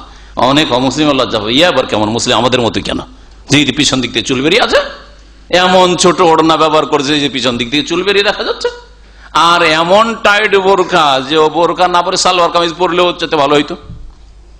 হ্যাঁ, বোরকার উপর এমন নকশা দেওয়া হয়েছে যে সালোয়ার কামিজ থাকলে এত নকশা তাতে ছিল না হয়তো। তাহলে আল্লাহ পাক রব্বুল আলামিন যেখানে থামতে বলেছেন থামলো কি? হ্যাঁ, আল্লাহ পাক রব্বুল হেজাব দিয়েছেন, হেজাব পুরো আদায় করলো না। তাহলে যেখানে পর্যন্ত আল্লাহ যেতে বলেছেন গেল না। হেজাব পালন করতে গিয়ে হেজাব বিরোধী কাজ করলো, অর্থাৎ হেজাবকে এমন নকশা করে নিল, যে এমন আকর্ষণীয় বানিয়ে দিল যে হয়তো বয়সিকা মহিলা, ওকে দেখতে হয়তো ভালো লাগে না যত দেখতে ওর বোরকা ভালো লাগে। হ্যাঁ, তাহলে আল্লাহ পাক রব্বুল আলামিন যে সীমানা নির্ধারণ করেছে তা অতিক্রম করে গেল। তো কোরআনে কারীমের তৃতীয় হক বলছিলাম, কোরআনে কারীমের প্রতি আমল করা, বাস্তবায়ন করা। আপনার জীবনটা হবে কোরআনী জীবন, ব্যক্তি জীবন, পারিবারিক জীবন। আপনার পরিবার হবে ইসলামিক পরিবার, কোরআনী পরিবার। আপনার ছেলেমেয়েরা কোরআন মোতাবেক গড়ে উঠবে। আপনার বাড়িতে কোরআনী বিধান ছাড়া আর কিছু থাকবে না। না না, আপনার বিবাহ শাদী কোরআনী বিধান ছাড়া আর অন্য কিছু দিয়ে হবে না। না না, আমাদের সামাজিকতা আছে না, এগুলো সামাজিকতা, বরযাত্রী একটা সামাজিকতা। হ্যাঁ, বউ দেখতে আসবে 10-20 জন, যে বিয়ে করবে সেও দেখবে, তার গ্রামবাসী বন্ধুমহল সবাই দেখবে, সামাজিকতা। তাহলে কোথায় কোরআনী জীবন গড়লেন আপনি? বিবাহের ক্ষেত্রে কোরআনী জীবন নেই, তালাকের ক্ষেত্রে কোরআনী জীবন নেই। একসাথে দিল 3টে ঝেড়ে, আর 3টে ঝেড়ে দিয়ে দেখলো যে আরে বাপরে, এ তো ছাড়া যাবে না, বাচ্চা আছে, অথবা আর আগের সময় নাই বলেছি কিন্তু ও আমাকে ভালোবাসে, আমি ওকে ভালোবাসি, সেও রেগেছিল, আমিও রেগেছিলাম, তো একে তো কোন রকম করে তো হালাল করতে হবে। তো যা, এখন বিদাতি মোল্লাদের কাছে যা, আর বিদাতি মোল্লা একটা ভাড়াইটা পাঠা খোঁজ করতে বলবে। আমি এটা বলছি না, কিন্তু ভাড়াইটা পাঠা কথা নবী সাল্লাল্লাহু আলাইহি ওয়াসাল্লাম বলেছেন, তোমাদেরকে বলে দেবো কি আল্লাহ হবে বিতাইসিল মুস্তাআর, ভাড়াইটা পাঠা সম্পর্কে বলে দেবো যে ভাড়াটে পাঠা কে। বলছে ভাড়াটা পাঠা ওই যে 1-2 দিনের জন্য, 3 দিনের জন্য বিয়ে দিলে ওটা ভাড়াটা পাঠা। কত নোংরা কাজ, যে রাসূলুল্লাহ সাল্লাল্লাহু আলাইহি ওয়াসাল্লাম পর্যন্ত মানুষের অন্তরে যাতে করে ঘৃণা হয় এরকম বদাচরণ থেকে, হ্যাঁ, চরিত্রহীনতা থেকে, সেই জন্য এই ভাষা ব্যবহার করেছেন, যাতে কোনো মুসলিম ওর কাছে না যায়। তো না বিবাহের ক্ষেত্রে এই কোরআনী জীবন, না তালাকের ক্ষেত্রে কোরআনী জীবন, না রাজাতের ক্ষেত্রে বিবিকে ফিরিয়ে নেওয়ার ক্ষেত্রে কোরআনী জীবন, না ব্যক্তি জীবনে 5 ওয়াক্ত নামাজের ক্ষেত্রে কোরআনী জীবন, না রোজা যাকাত হজ কোরআনী জীবন, না হেজাব পর্দার ক্ষেত্রে কোরআনী জীবন, না ছেলে মেয়েদের তালিম শিক্ষা দীক্ষার ক্ষেত্রে কোরআনী জীবন, না ইসলামিক সিলেবাস কোরআনী syllabus, un Islamic syllabus, secular syllabus, ধর্মনিরপেক্ষতার সিলেবাস। তাহলে আল্লাহ পাক রব্বুল আলামিনের রহমত কি করে হবে? আল্লাহ উপরে কি করে উঠাবে? নিচে নামিয়ে দিচ্ছেন ওই জন্য মুসলিম জাতি, নামতেই আছে ওই জন্য মুসলিম জাতি। কোরআনে কারীম যদি আল্লাহর কিতাব বলে কেউ বিশ্বাসও করে আর বলে যে আমি কোরআনে কারীমে ঈমান রাখি, কিন্তু কোরআনে কারীমের প্রতি আমল না করে, কোরআনে কারীম যেখানে থামতে বলেছে সেখানে না থামে, কোরআনে কারীমের হালালকে হালাল না মনে করে, হারামকে হারাম না মনে করে এবং তার বাস্তবায়ন না করে, তাহলে কোরআনে কারীমকে পরিত্যাগ করলো, কোরআনে কারীমের সাথে বদাচরণ করলো।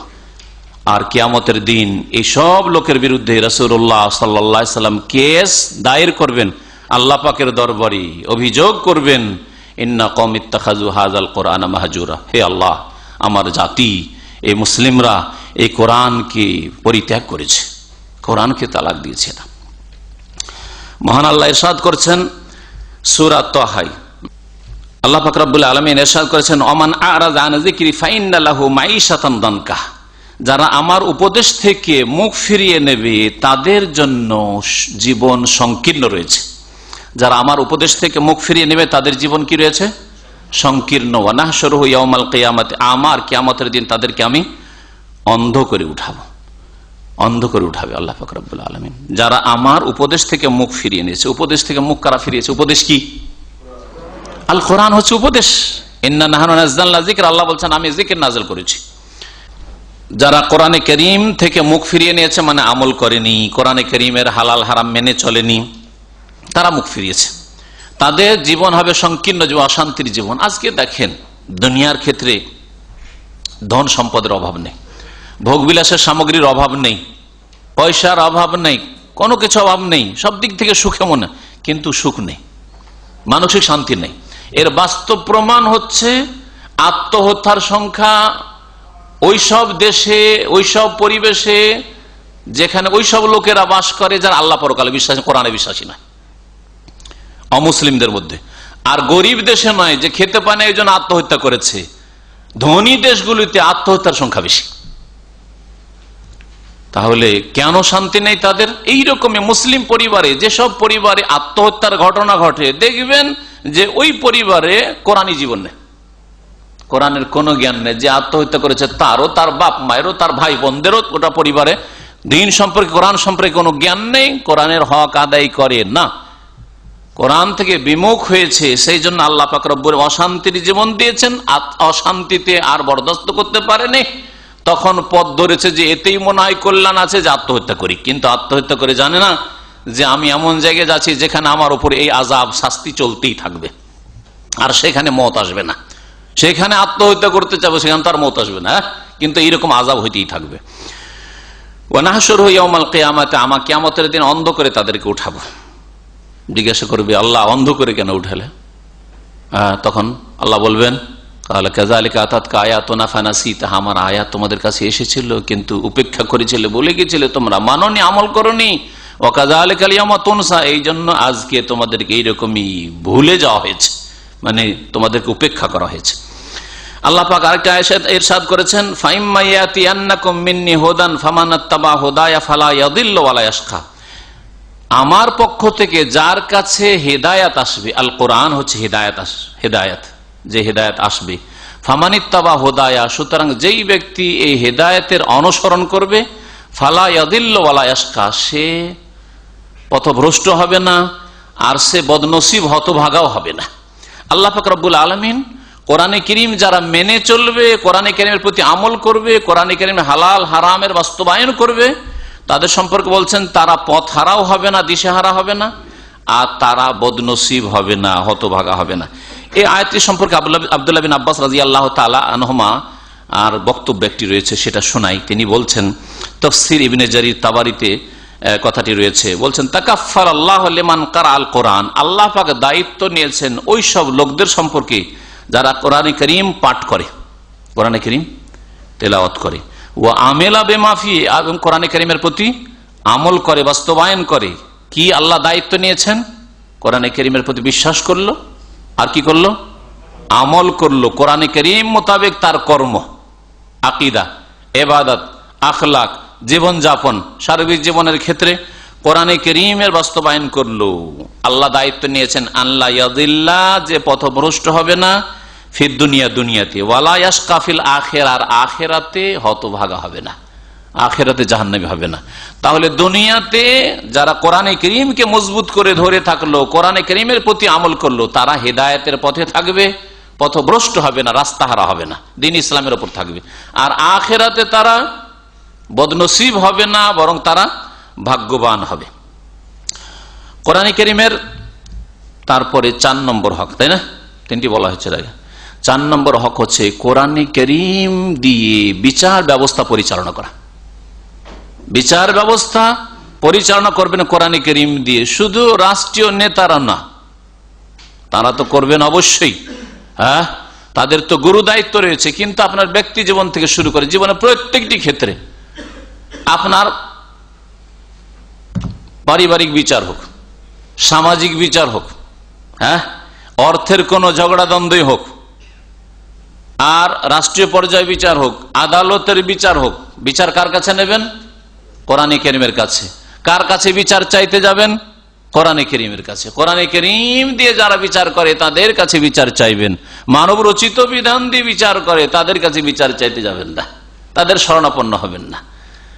যার সামাজিক বিচার করে, অন ইসলামিক বিচার, ইসলাম বিরোধী সামাজিক বিচার আমাদের দেশে হয়, সেসব বিচার নিতে যাবেন না, তাদের কাছে বিচার নিতে যাবেন না।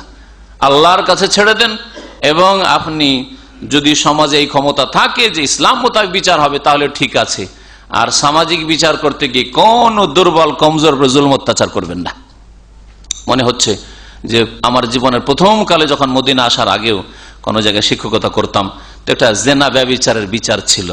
সেই বিচারে ওই গরিব পার্টি যারা দুর্বল, তারা দু একজন আলেমকে ডেকেছে। তখন সমাজের যারা অধিপতি নেতা, তারা বলছে আলেমদেরকে কেন ডাকা হইল? এটা আমাদের সামাজিক বিচার, সামাজিক বিচার আবার আলেমদেরকে নিয়ে আসবেন কেন? আলেমদের মানহানি না? কত চালাক মুনাফেক খুব চালাক হয়। বলছে যে আমরা সামাজিক বিচার করব, এখানে আলেম ওলামাদেরকে নিয়ে এসে ওদের অসম্মান হইতে পারে। ওদের অসম্মান কেন করবেন? না, ওনাদেরকে ডাকতে হবে না, ওনাদেরকে মানিজ্যতের সাথে ওখানে থাকতে বলেন। এখানে কি হয় না হয়, কেন ওদেরকে ডাকবেন এখানে? বুঝতে পেরেছেন? এই হচ্ছে মুনাফিকি ছিল। সামাজিক বিচারে যদি ইসলামী সমাজ না গড়তে পারেন, তো রাষ্ট্রীয় ক্ষেত্রে বিচার আর আদালতের বিচারের স্বপ্ন দেখলে হবে? গ্রামের বিচার সালিস যে হচ্ছে, ওটাকে ইসলামিক বিচার করেন। টাকা পয়সার ঝগড়া, ভাড়া গাড়িতে উঠেছেন, একটা ঘটনা বলি। গাড়িতে উঠেছেন, ওঠার পরে ওই ট্যাক্সিওয়ালা বলছে যে আমি 50 রিয়াল পাবো, আর ও বলছেন আমার সাথে কথা হয়েছে 20 রিয়াল। এখন কি করবেন?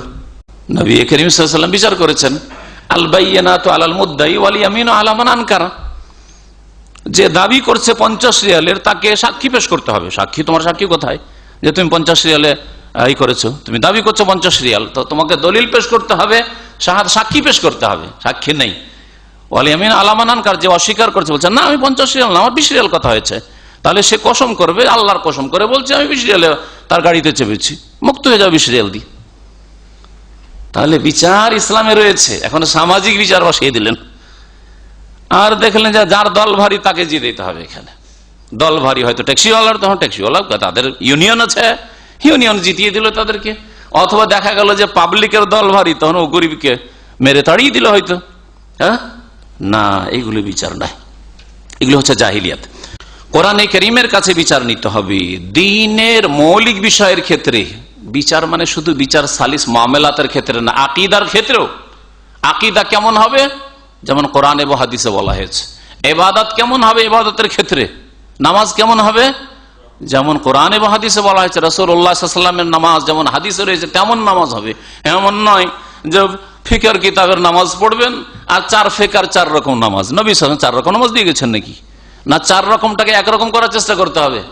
4টাই ঠিক না, একটা ঠিক। তাহলে তলাশ করতে হবে যে একটা কোনটা ঠিক। 4টাকে পড়াশোনা করার পরে সবগুলিকে মিলিয়ে তখন খাঁটিটাকে 4 থেকে 1টাকে বের করতে হবে। এইটা হচ্ছে রাসূলুল্লাহ সাল্লাল্লাহু আলাইহি ওয়াসাল্লাম নামাজ। অর্থাৎ প্রত্যেকটি ফিকার কিতাবে কিছু দুর্বল মাসলা রয়েছে, সেগুলিকে আউট করে দিয়ে ওই সহিটি নিলে, আর ওই 4 মাযহাবের ফিকাহ থেকেই নিতে হবে, নিয়ে ওখান থেকে খালিস নামাজটাকে বের করতে হবে। একটা উদাহরণই দিলাম। এটা হচ্ছে কোরআনের কাছে বিচার নেওয়া, রাসূলুল্লাহ সাল্লাল্লাহু আলাইহি ওয়াসাল্লামের হাদিসের কাছে বিচার নেওয়া।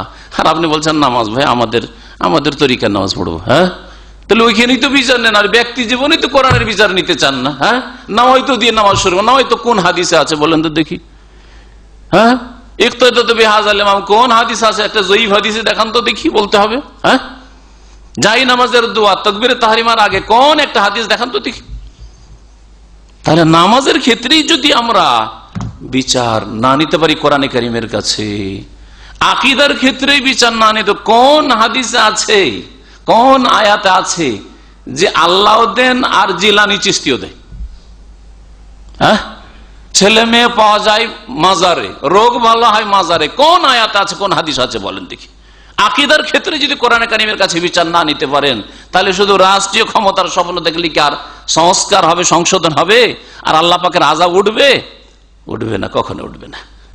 যেমন দ্বীনের মৌলিক বিষয়ের ক্ষেত্রে কোরআনে কারীম থেকে বিচার নিতে হবে, তেমনি দ্বীনের শাখা প্রশাখা তো এমন নয় যে না এটা তো ছোট মাসলা, ওই ক্ষেত্রে অসুবিধা নেই, ওইটা করলে চলে, ওইটা করলে চলে। যেমন উদাহরণ দিই, যেমন আজকালকার এক শ্রেণীর নামাজি হয়তো, কিন্তু দুনিয়াদার নামাজি। হ্যাঁ, যদি ওকে টাকনার উপরে কাপড়ের কথা বলে, এটা ছোট মাসলা, কি এটা নিয়ে বাড়াবাড়ি করেন আপনি? আবার এটা এমন কোন মাসলা হইল? দাড়ির যদি 5 ওয়াক্ত নামাজ পড়ে, ফজরের নামাজে জামাতে নামাজ পড়ে, যে দাড়ির কথা বলেন, দাড়ি কি বলেন, এটা সুন্নাত, একেবারে হালকা করে দিল, আউযু বিল্লাহ। তাহলে কোরআনের কাছে কোথায় বিচার নিলেন আপনি?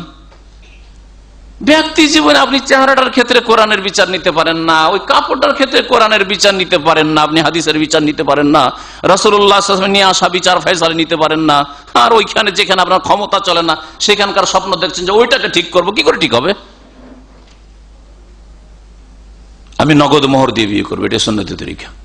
হ্যাঁ, আর এই ধার বাকির কারবার নেই, ধার বাকি করে এই মুনাফিকি করা, আর দেব না, ঋণের বোঝা নিয়ে মরবো, এই কাজ করবো না, এই বিচারটাই নিতে পারেন না। হাজারে একটা দেখান তো দেখেছি নগদ মোহরে।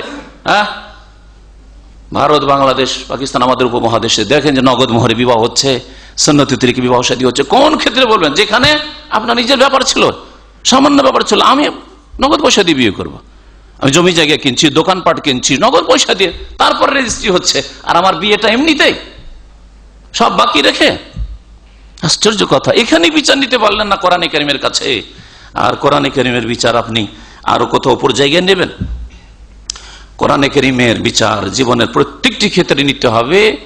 মাসলা, মৌলিক বিষয়, আকীদার বিষয় হোক, ইবাদতের বিষয় হোক, আর মামলাত, ব্যবসা বাণিজ্য, আদান প্রদানই হোক, আর শাখা প্রশাখা ছোটখাটো মাসলা যেগুলিকে বলছেন সেগুলি হোক, ফিকহার মাসলা মাসাইল, সেটাও কোরআনে হাদিসে সম্মিলিত হইতে হবে।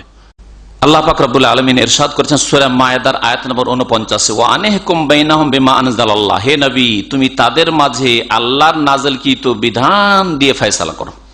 ওয়ালা তাত্তাবি আহওয়াআহুম, তাদের খেয়াল খুশির অনুসরণ করিও না।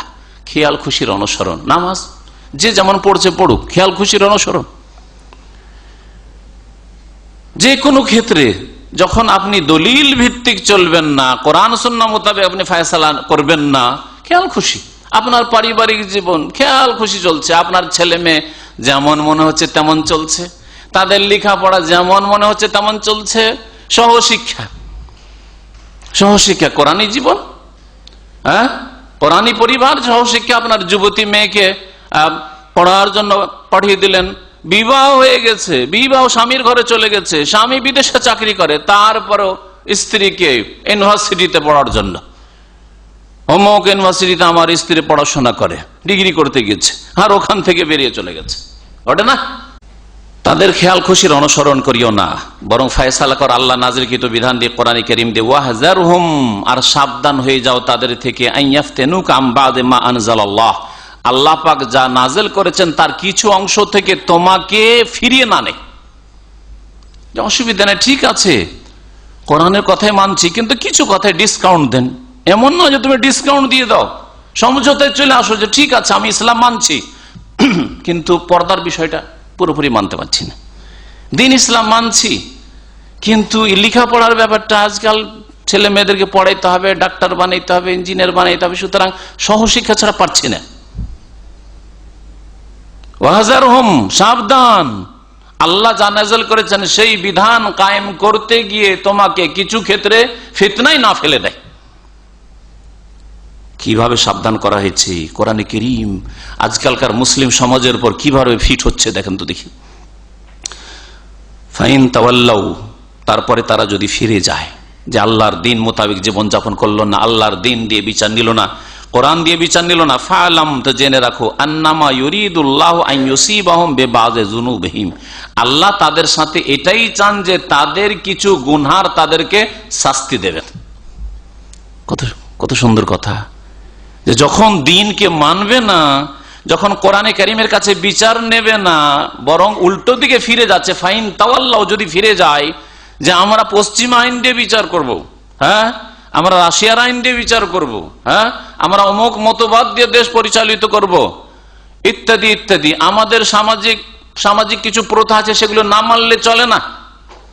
অথচ সামাজিক প্রথা কুসংস্কারে ভরা, ছেলে মেয়ের অবাধ মেলামেশা, ফিতনার কারণ সামাজিক কাজ, সামাজিক বিষয়। এই যদি করে তো জেনে রাখো যে আল্লাহ তাদেরকে তাদের কিছু গুনার কি করতে চান, শাস্তি দিতে চান। আজকে গুনারই শাস্তি মুসলিম উম্মত পাচ্ছে, যে তারা আল্লাহ পাকের কোরআনে কারীম থেকে ফিরে গেছে, কোরআনে কারীমের থেকে বিচার নেওয়া থেকে ফিরে গেছে। ওয়া ইন্না কাসীরাম মিনান নাসি লাফাসিকুন, আর অধিকাংশ মানুষ হচ্ছে পাপিষ্ঠ, অধিকাংশ মানুষ হচ্ছে ফাসিক, বিরুদ্ধাচরণকারী।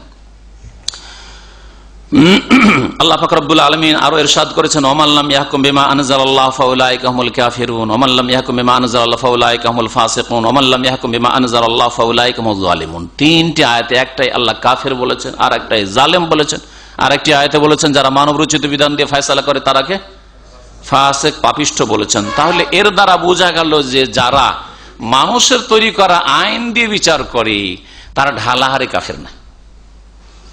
আর এই কুফরির ফতোয়াটা শুধু আদালতে যারা মানব রচিত বিধান দিয়ে ফয়সালা তাদের উপরই লাগবে, আর আপনার নামাজটা মানুষের তৈরি করা রাসূলুল্লাহ সাল্লাল্লাহু আলাইহি ওয়াসাল্লাম, সেই ক্ষেত্রে আপনার উপর আপনার ফতোয়াটা ফিট হবে না। আপনার আকীদাটা ভ্রান্ত, আপনার আকীদার ক্ষেত্রে আল্লাহ প্রদত্ত বিধান মোতাবেক আকীদা হয় না, নবীর নূরের তৈরি, নবীর ছায়া ছিল না,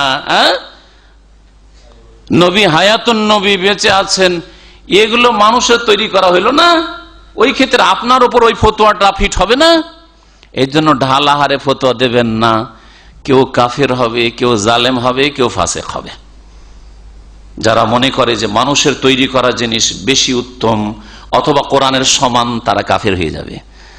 আর যারা মনে করে যে না, কোরআনের বিধানই উত্তম কিন্তু আমরা পারছি না, তারা হয় জালেম হবে যদি কারো হক নষ্ট করে, আর যদি কারো হক নষ্ট না করে, এমন ক্ষেত্রে হয়তো মানুষের তৈরি করা বিধান মোতাবেক চলছে, সামাজিক প্রথা মানছে, যেগুলি কোরআন হাদিসের সাথে সংঘর্ষিত, কিন্তু পারি না সেই জন্য করছি, তাহলে ফাসিক হবে, গুনাহগার হবে, ফাসিক হবে।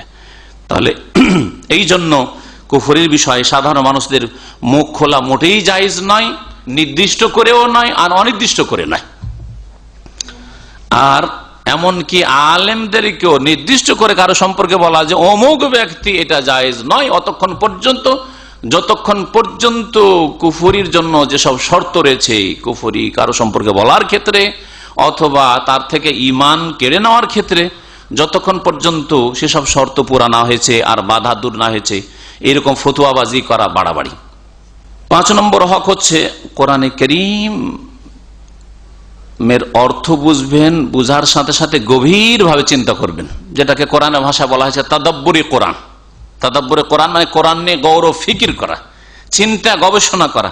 চিন্তা গবেষণা করে আপনি দুনিয়ার কিছু আবিষ্কার করবেন, এটা বলতে চাই না আল্লাহ পাক রব্বুল আলামিন।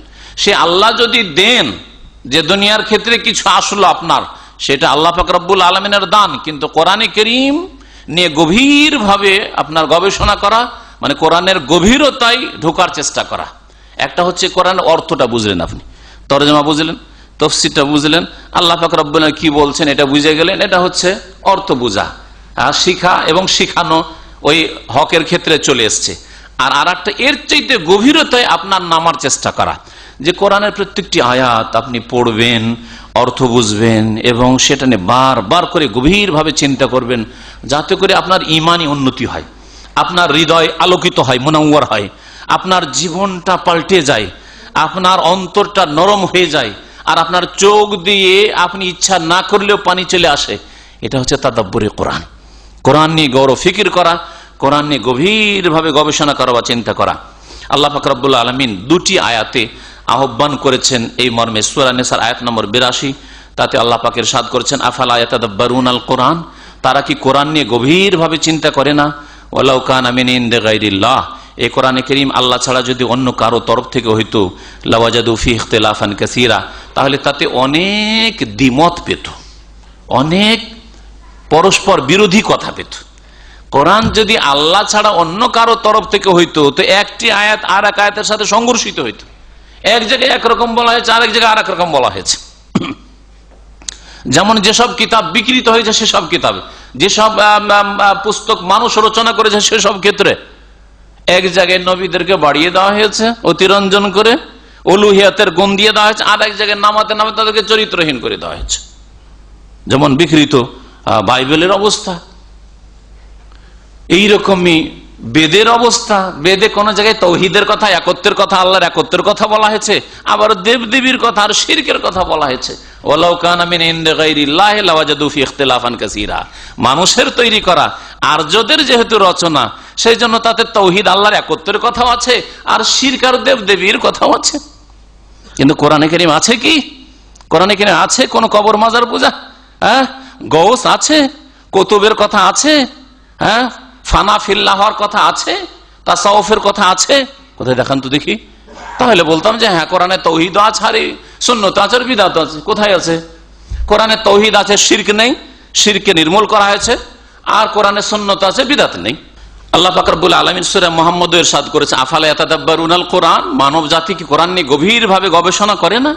আম আলা কুলুবিন আখফালুহা, নাকি তাদের অন্তরে তালা লাগানো আছে? অন্তরে তালা লাগানো আছে, সেই জন্য কোরআন নিয়ে গভীরভাবে চিন্তা করেন না। আর কোরআন দিয়ে আপনার অন্তরের সংশোধন হইল না, জবানের সংশোধন হইল না, আখলাক চরিত্রের সংশোধন হইল না, ইবাদত দিয়ে সংশোধন হইল না, আল্লাহর সাথে সম্পর্ক মজবুত হইল না, কোরআন দিয়ে আপনার জীবনটা সুন্দর হইল না, অন্তরে তালা লাগানো আছে। আল্লাহ পাক রব্বুল আলামিন গভীরভাবে কোরআন চর্চা করতে বলেছেন। কোরআনে কারীমের 6 নম্বর হক হচ্ছে কোরআনে কারীম থেকে আরোগ্য তলব করা।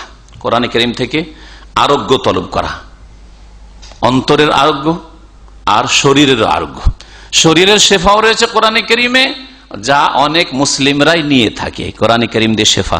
আবার নিতে গিয়ে সুন্নতি তরিকা অতিক্রম করে বিদআতি তরিকা, শিরকি তরিকাতে চলে যায়। সুন্নতি তরিকা হচ্ছে কোরআনে কারীমের আয়াত দিয়ে দম করা নিজেকে অথবা অপরকে, অসুবিধা নেই, তাই না?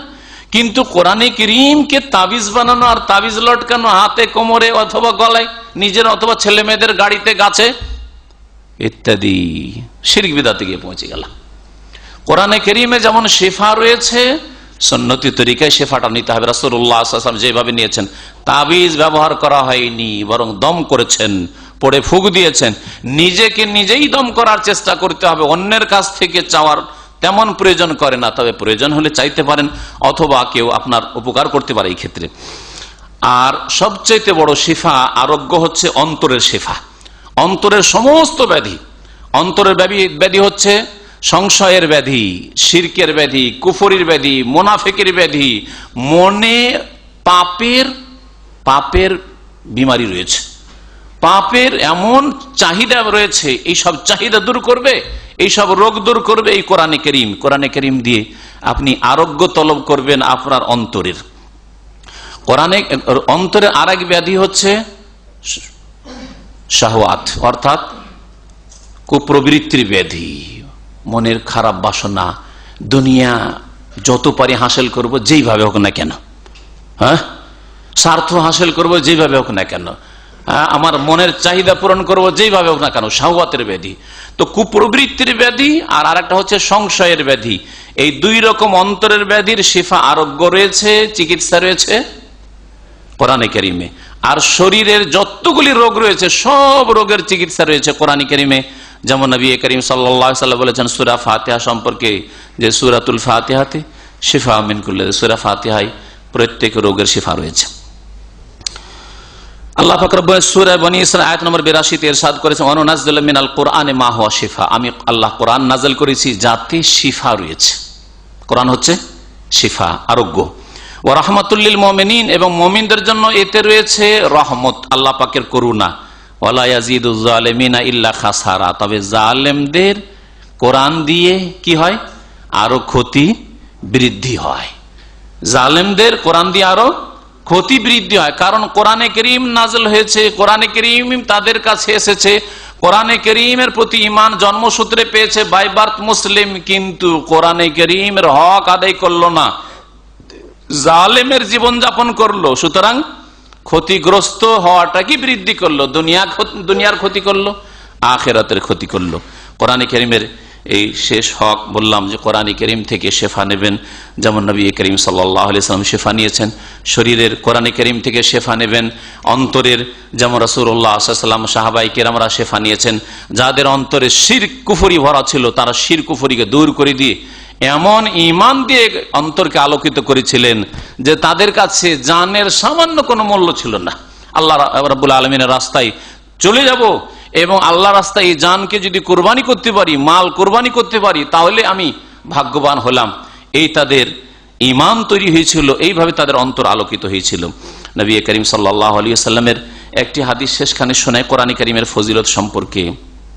নবী সাল্লাল্লাহু বলেছেন যে কোরআনে কারীম যারা পড়ে ওয়া মাহিরুন আল্লাযী ইয়াকরাউল কোরআন ওয়া মাহির, কোরআনে কারীম পড়ে এবং কোরআনে কারীমে পারদর্শী। তাহলে কোরআনে কারীমের অর্থে পারদর্শী, কোরআনে কারীমের তেলাওয়াতে পারদর্শী, কোরআনে কারীম মুখস্থ করে পারদর্শী যদি হইতে পারেন, তো মা সাফারাতিল কিরামিল বারা, সম্মানিত দূতদের সাথে যারা নেক অর্থাৎ ফেরেশতাদের সাথে আল্লাহ পাক রব্বুল আলামিন তাদেরকে স্থান দান করবেন জান্নাতে। ওয়াল্লাযী ইয়াকরাউল কোরআন, আর কেউ যদি কোরআন সুন্দর করে না পড়তে পারে, ছোটকালে শিখেনি, বড় হয়ে শিখেছে, এখনো ভাষা সুন্দর হয়নি, তাজবিদ সুন্দর হয়নি, কোরআনের অর্থ ভালো করে বুঝতে পারে না, কোন রকম অর্থটা হয়তো বুঝছে, ওয়াল্লাযী ইয়াকরাউল কোরআন ওয়া ইয়াতাতাউ ফীহি, আর খুব কষ্ট করে কোরআন পড়ে, ওয়া হুয়া আলাইহি শাক্কুন, আর কোরআন পড়তে তাকে ভারীও লাগে, কষ্টও লাগে, উচ্চারণ করতে বড় কষ্ট লাগে, লাহু আজরান, তাকে আল্লাহ পাক দ্বিগুণ নেকি দেবেন। কষ্ট করে যে এর জন্য এক গুণ, আর এক গুণ দেবেন যে কোরআন যে সে পড়লো, কোরআনের সাথে সম্পর্ক রাখলো, সেই জন্য আল্লাহ পাক রব্বুল আলামিন নেকি দিবেন। সুতরাং কোরআনে কারীমের প্রথম যেটা পদক্ষেপ হক আদায় করার ক্ষেত্রে কোরআনে কারীম পড়ার চেষ্টা করেন, তিলাওয়াতটা যাতে করতে পারেন। মসজিদে এসে বসলে বোবার মতো যেন বসে না থাকতে হয়, এদিক ওদিক না তাকান, কোরআনে কারীমটা একটু তেলাওয়াত করতে পারেন। রমজান মাস আসলো বিশেষ করে, তখন একটু কোরআনে কারীম বেশি বেশি তেলাওয়াত করলেন। এমনিও সকাল বিকেল আপনি নিজের বাড়িতে কোরআন তেলাওয়াত করতে পারলেন, আপনার বিবি তেলাওয়াত করতে পারলো, আপনার ছেলে মায়েরা তেলাওয়াত করতে পারলো। এটা হচ্ছে ইসলামিক তরিকা আর ইসলামিক জীবন। আর ইসলামিক জীবন এটা নয় যে কোরআনে কারীমের প্রয়োজন হবে যেদিন আমার বাপ মরবে, যেদিন আমার মা মারা যাবে, যেদিন আমি মরবো, সেদিন কোরআনের জীবনে একবারই প্রয়োজন। সুতরাং কোরআন আর শিখে লাভটা কি? যার জীবনে একবারই কখনো প্রয়োজন হবে, বা বছরে একবার, বছরে বাৎসরিক যখন মৃত্যু বার্ষিকী পালন করবো তখন কোরআন খানি করাবো। আর মোল্লা হুজুর তো মাশাআল্লাহ তাবারাকাল্লাহ পাওয়াই যাচ্ছে, ভাড়াই পাওয়াই যাচ্ছে। কোরআন নিয়ে ওরা প্রস্তুতে ডাকলেই শুধু মুরগা মুসাল্লামের একটু যদি আশা থাকে তাহলেই হাজির হয়ে যাবে, কিছু টাকা পয়সা পাবে, তাহলে তো বক্সাবার জন্য হাজির হয়ে যাবে। তাহলে আর আমাদের দেশের পয়সাওয়ালারা কেন কোরআন শিখবে? আর তাদের ছেলে মেয়েরাই কেন কোরআন শিখবে? আর তাদের বিবিরাই কেন কোরআন শিখবে? আর কেন কোরআন শিখাবে তারা? এই আলেম সমাজ যদি তারা এই ভাড়াইটা হয়ে কোরআন পড়তে না যেত বাড়িতে বাড়িতে, তাহলে প্রত্যেক স্তরের লোক কোরআন শিখত, ওপর থেকে শুরু করে নিচে স্থান পর্যন্ত সমস্ত লোকেরা কোরআনে কারীম শিখত। কারণ কোরআনে কারীমের প্রয়োজন রয়েছে, কোরআনে কারীম ছাড়া চলবে না। আর কোরআনে কারীম জীবিতদের জন্য, মৃতদের জন্য নয়, যেমন এক শ্রেণীর মূর্খরা মনে করে থাকে। লিউনজিরা মান কান হাইয়ান, আল্লাহ পাক সূরা ইয়াসিনে বলেছেন যে কোরআনে কারীম দিয়ে সতর্ক করা উদ্দেশ্য কারাকে? যারা জীবিত বেঁচে আছে, আর মারা গেছে ও কি ওর জন্য কোরআন, ওর জন্য কোন কোরআন কাজে আসবে না, ওর জন্য কোরআন কাজে আসবে না, স্পষ্ট কথা। কারণ নবী করিম সাল্লাল্লাহু আলাইহি ওয়াসাল্লাম বলছেন মানুষ যখন মারা যায় তখন তার কর্ম বন্ধ হয়ে যায়, তো তার কর্ম বন্ধ হয়ে গেছে, কোরআন দিয়ে কি করবেন? আবার কোরআন পড়ে বক্সাবেন নাকি পৌঁছাবেন?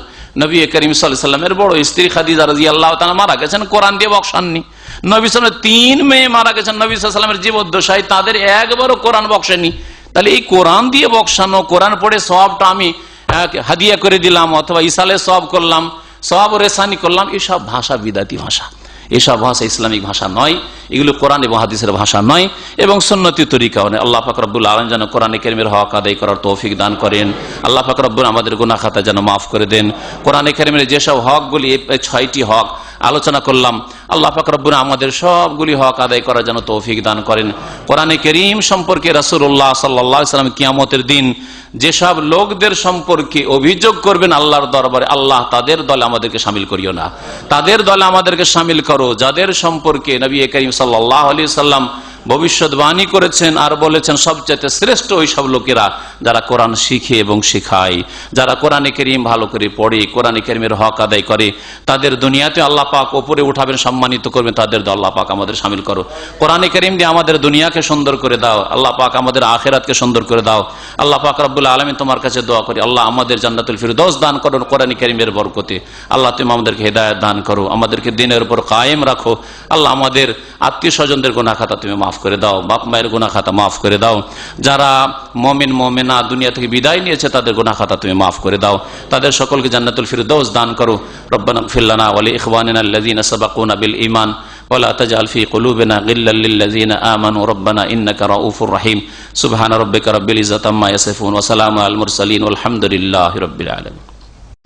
সম্পর্কে আমাদের ভাই জিজ্ঞাসা করেছেন যে আমাদের অনেকে আছে যারা মুরব্বী হয়ে গেছে, বয়স হয়ে গেছে, এখন শিখার তেমন বয়স নেই, আর শিখলেও শুদ্ধ করতে পারবে না, ওরা ভুল কোরআন পড়ে, তো ওদের কি গুনাহ হবে? আল্লাহ পাক কোরআনে কারীমে ইরশাদ করেছেন ফাত্তাকুল্লাহ মাসতাতাতুম, যথাসাধ্য আল্লাহকে ভয় করো, যথাসাধ্য আল্লাহকে ভয়। আপনার সাধ্যে যদি থাকে যে এখনো সুন্দর করতে পারবেন কোরআনে কারীম, তার সুন্দর করার চেষ্টা করেন। আর তারপরে যেখানে আপনি পারলেন না, অপারগ হয়ে গেলেন যে এর চাইতে ভালো সুন্দর করে আমি কোরআন পড়তে পারছি না, তো আল্লাহ মাফ করবেন ইনশাআল্লাহ। তার কোরআনে কারীমের তাজবির সুন্দর করে পড়ার দুটো স্তর আছে। একটা হচ্ছে ফরজ আবশ্যক, সেটা হচ্ছে এমন বড় ভুল না হয় যাতে অর্থ পাল্টিয়ে যাবে। হা কে হা পড়ে দিলেন, হ্যাঁ, তারপরে কাফকে কাফ পড়ে দিলেন, হ্যাঁ, জিমকে জা পড়ে দিলেন, এইরকম যদি হয় তো অর্থ পাল্টিয়ে যাবে, ঠিক না? সা যেটা সা সেটাকে সা করে দিলেন, শিনকে সিন করে দিলেন, এগুলো তো অর্থ পাল্টে যাবে হয়তো। কিন্তু বাকি কিছু আছে কেরাতে যেগুলি অলংকার কোরআনের, ইখফা, এজহার, গুন্না, মদ, এগুলি হচ্ছে অলংকার। সুতরাং এই ক্ষেত্রে যদি সুন্দর করে পড়ে বেশি সওয়াব পাবে। যেমন বললাম হাদিসে যে ফেরেশতাদের সাথে আল্লাহ পাক সম্মানিত ফেরেশতাদের সাথে স্থান দেবেন। আর যদি না পারে, ইখফা বুঝলো না, এজহার বুঝলো না, গুন্না বুঝলো না, আর মদটা কতটা টানতে হবে বুঝলো না, মাধ্যে মুত্তাসিল মুনফাসিল কিচ্ছু বুঝলো না, তো ইনশাআল্লাহ তাআলা অসুবিধা নেই সাধারণ মানুষদের জন্য, ওইসব ভালো যারা অভিজ্ঞ মানুষ তাদের জন্য, যে তুমি ভালো জানতে তারপরে কেন চেষ্টা করে, অথবা জানার সুযোগ ছিল কেন শেখনি, এটা মুস্তাহাব, এটা অবশ্যই মুস্তাহাব। জি।